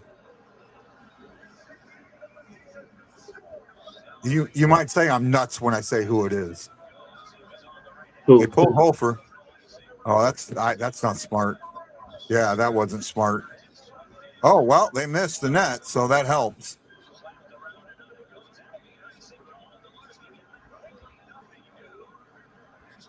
It's Bushnevich. Bushnevich, because he just doesn't have the speed. That's going to be icing with 2 point. Oh, they stopped that clock early.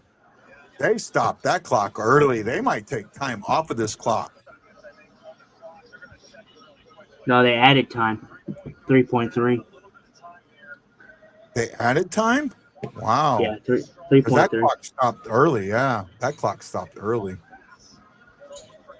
That clock stopped early. I wonder if you're being facetious there. Damn, I was looking forward to another 3-on-3 OT matchup. The best thing hockey ever did. I think you might be facetious. I don't think I'm one of the very few people who like the 3-on-3.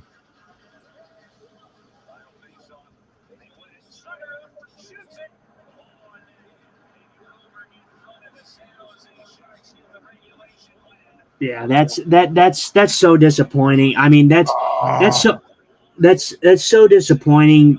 Again, yeah. I know you don't like the adage of deserve and didn't deserve, but I mean, San Jose played for the extra point, and they ended up getting the full 2 points.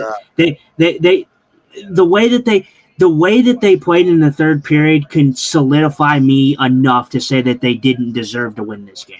Yeah, they didn't play like a team that is ready for the playoffs. Yeah, they did not play like a team. But they won the game. The St. Louis Blues lose. It's a tough loss. That could be your dagger. But then again, it's not done yet. They lose. They're still 4 points out. But it's disappointing. It is disappointing. I'm going to say this, and I know you can give me all the slack for this you want, but this game is on Hofer. That is a goal you absolutely, positively have to freaking stop. That was not Celebrini. That was Gaudet. You have to stop that. Absolutely. Oh, absolutely. And that's what's disappointing about it, because the season that he's been having, he's been very, very good this year, but that was a goal that he needed to have. He needed to save that goal, and hopefully that's not the one that comes back to cost the Blues, and it very well might. But San Jose gets 2 points, Blues get nothing. But at the end of the day, you have to look at long term, and that's one of the losses done. So obviously, the Blues can only afford to lose maybe one, 2 more. That's about all you can afford to lose at this point. So that's your first loss right there. Yep. Yeah. 3 stars of the game for me. I am going with third star Adam Gaudet with the game winner. Second star Adam Weinberg with 2 goals and an assist, and my first star will be the teenager Macklin Celebrini with 2 goals and an assist and 100 points, as only the 6th teenager in NHL history to complete that feat. Justin? Mm-hmm. Yeah, I mean, I don't have any other really person I can throw in there for you. I think that you pretty much nailed it. I mean, I could maybe see them. Obviously, the game winner is important, but I think maybe if San Jose is not biased with the who puts out the stars, maybe a Blue gets a star, considering if somebody has multiple points. I don't know. Who? But I said I don't know if any of the Blues players had multiple points in this game. But if San Jose and the people that do the stars aren't biased, they maybe could give a star to the third star to a Blues player. Blues. Did anybody have 2 points? Yes, Neighbors had 2 assists. Yeah, so I mean, Yeah. so maybe I could see them giving Neighbors the third star if they're not biased, of course. Nah, normally when the home team wins, the all 3 stars are the home team's guys. Normally, doesn't mean I looked at it. I would still give Gaudette over Neighbors, and I like Neighbors game tonight. I really did like Neighbors game tonight, but I would give it over. I would give it Yeah, to him over it. And let's see if we can get they've announced the 3 stars yet. Well, here we go. Third star with 2 goals and an assist, Adam Weinberg. Second star with the game winner, Adam Gaudette. And the first star, no surprise, number 71 at forward for the San Jose Sharks, Macklin Celebrini, the teenager with 100 points. How in the world do you allow a 2-on-1 after a face-off in your O-zone? That's the ultimate question I have to ask. How do you allow that to happen? I'm still, how do you let that goal in? That wasn't a great goal, and that wasn't Macklin Celebrini firing that goal. That was Adam Gaudette. To me, I'm more concerned with the goal going in than I am the 2-on-1. Right? Because yeah. I mean, you have to think about it like this. The Blues were playing aggressive. The Blues were playing for the 2 points. The San Jose Sharks, I've talked about it the whole period. They were cherry picking. They were leaving the zone early. Obviously, the Blues got a little overzealous. I forgot what happened exactly on the play. I think a defenseman maybe pinched and then didn't win the battle, and then it led to this 2-on-1. But no, it was a lost face-off. Yeah, but it's a goal that Hofer has to have. I've been a big Hofer advocate this year, but Hofer's got to have that goal, especially in this big of a game. You needed at least a point in this game. Nope, I am 100% on board with you on that. Well, guys, we're not going to do a long post-game show because we have 4 shows this week. We have the game on Wednesday against San Jose. We have the Thursday show with special guest Mike Myers, and I think they play Friday against the Ducks, and then Sunday against the Avalanche. So 4-game road trip. We'll be here for all 4 games. I mean, I don't. Do you have anything else you want to add here as we go, as we get ready to drop it out? Obviously, I know that this is not going to sit well with a lot of Blues fans, but at the end of the day, don't think it's the end of the world. It's a loss that they probably deserve better, and they at least deserved a point with how they played, especially in the third period. It's not over. It is not over until practically until they're pretty much statistically eliminated or the final game. So it's live it up. It's a ride, and it's not going to be easy. Like I think the Blues, like I said, with the way they played, I thought that they should have won this game. But I'm going to go a little bit on the other side here. I do think the Blues deserve to lose this game. You can't play and as important of a game. Now, just hear me out. I ask you to hear me out. Okay. As important as this game was, as bad as they played in the first 2 periods or the first half of the game, you can't play that bad. You can't go into that second period down 1 goal. That should have been tied ahead of time. You put yourself behind the 8 ball almost the entire game. Yeah, you tied it up, but you never. I think you only led 1 time. You led for a total of 8 minutes or for 3 minutes, right? Not even 3. Yeah, 3 minutes and 2 seconds. That's what you led for. You don't deserve a game to win a game that you only led for that period. It's as important of a game as it was. So that's the one thing where I'm going to kind of disagree with you a little bit on. Yeah, no, like I said, I think it's disappointing. It's a disappointing loss. Wednesday we go back at it against the LA Kings. Hopefully we can beat the Kings. Kings are another big one that we're trying to top. So all hope is not lost. You lose this game, sad, in sad fashion. But if you can come in and beat LA, that helps you out a little bit more. So you got to beat LA. You got to beat the Ducks. And then you got to be ready for the 2 big games against Colorado, right? You know, you got to win. Yep. It's all it comes down to. You got to win, and you got beat. Yeah, it was a face-off loss that just the puck just got by him, right? But again, Hofer should have had that 100%. Hofer should have had that. Mike Dante. So last-minute comments. Mike Dante says, I do think those 2 Colorado games are the ones that are going to keep the Blues out unless we whip them. And they didn't bring it till the 3rd. They were lucky to tie it. And that's kind of how I feel. That's why I'm not completely on board with, oh, yeah, he should have had that puck all the way. Gaudette in the minors was a great goal scorer, but he's not in the NHL, and that should have been, he should have had that one. Any last minute things? If not, I have to ask. Go ahead. No, for sure. I like I said, all is not doom and gloom.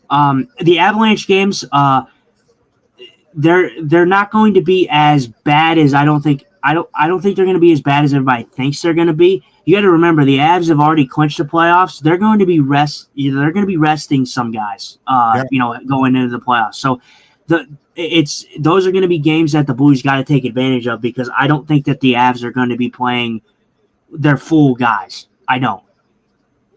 They might be sitting guys. Yep, I am with you, man. I am with you. Well, we'll see.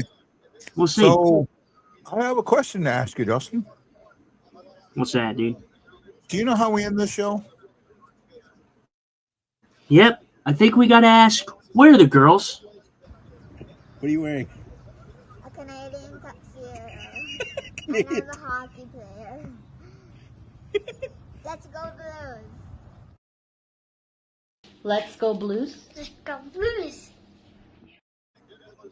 Now, I need to ask Blues fan, are you ready for the question?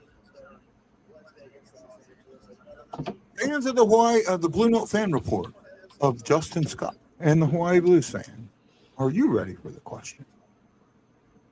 Justin Scott, are you ready for the question? I'm ready for the question. Who's late for dinner? Where are the boys? Where are they at? Hawaii Blues fan, we're bleeding blue with you. Let's go Blues! Let's go Blues! Let's go Blues! This is Guy, the Hawaii Blues fan, for my co-host, Justin Eagle Eye Scott. We are the BlueNote Fan Report, and we say thank you for watching us, and we can't wait to see you again on Wednesday night as the Blues take on the LA Kings, and then on Thursday as we have Blues scouting guru Mike Meyer joining us for a very fun 1-hour show. Please be there. Again, this is Guy and Justin saying aloha mahalo, and you got to know that I am bleeding blue with you. And as always, let's go Blues. We'll see you next time on the BlueNote Fan Report.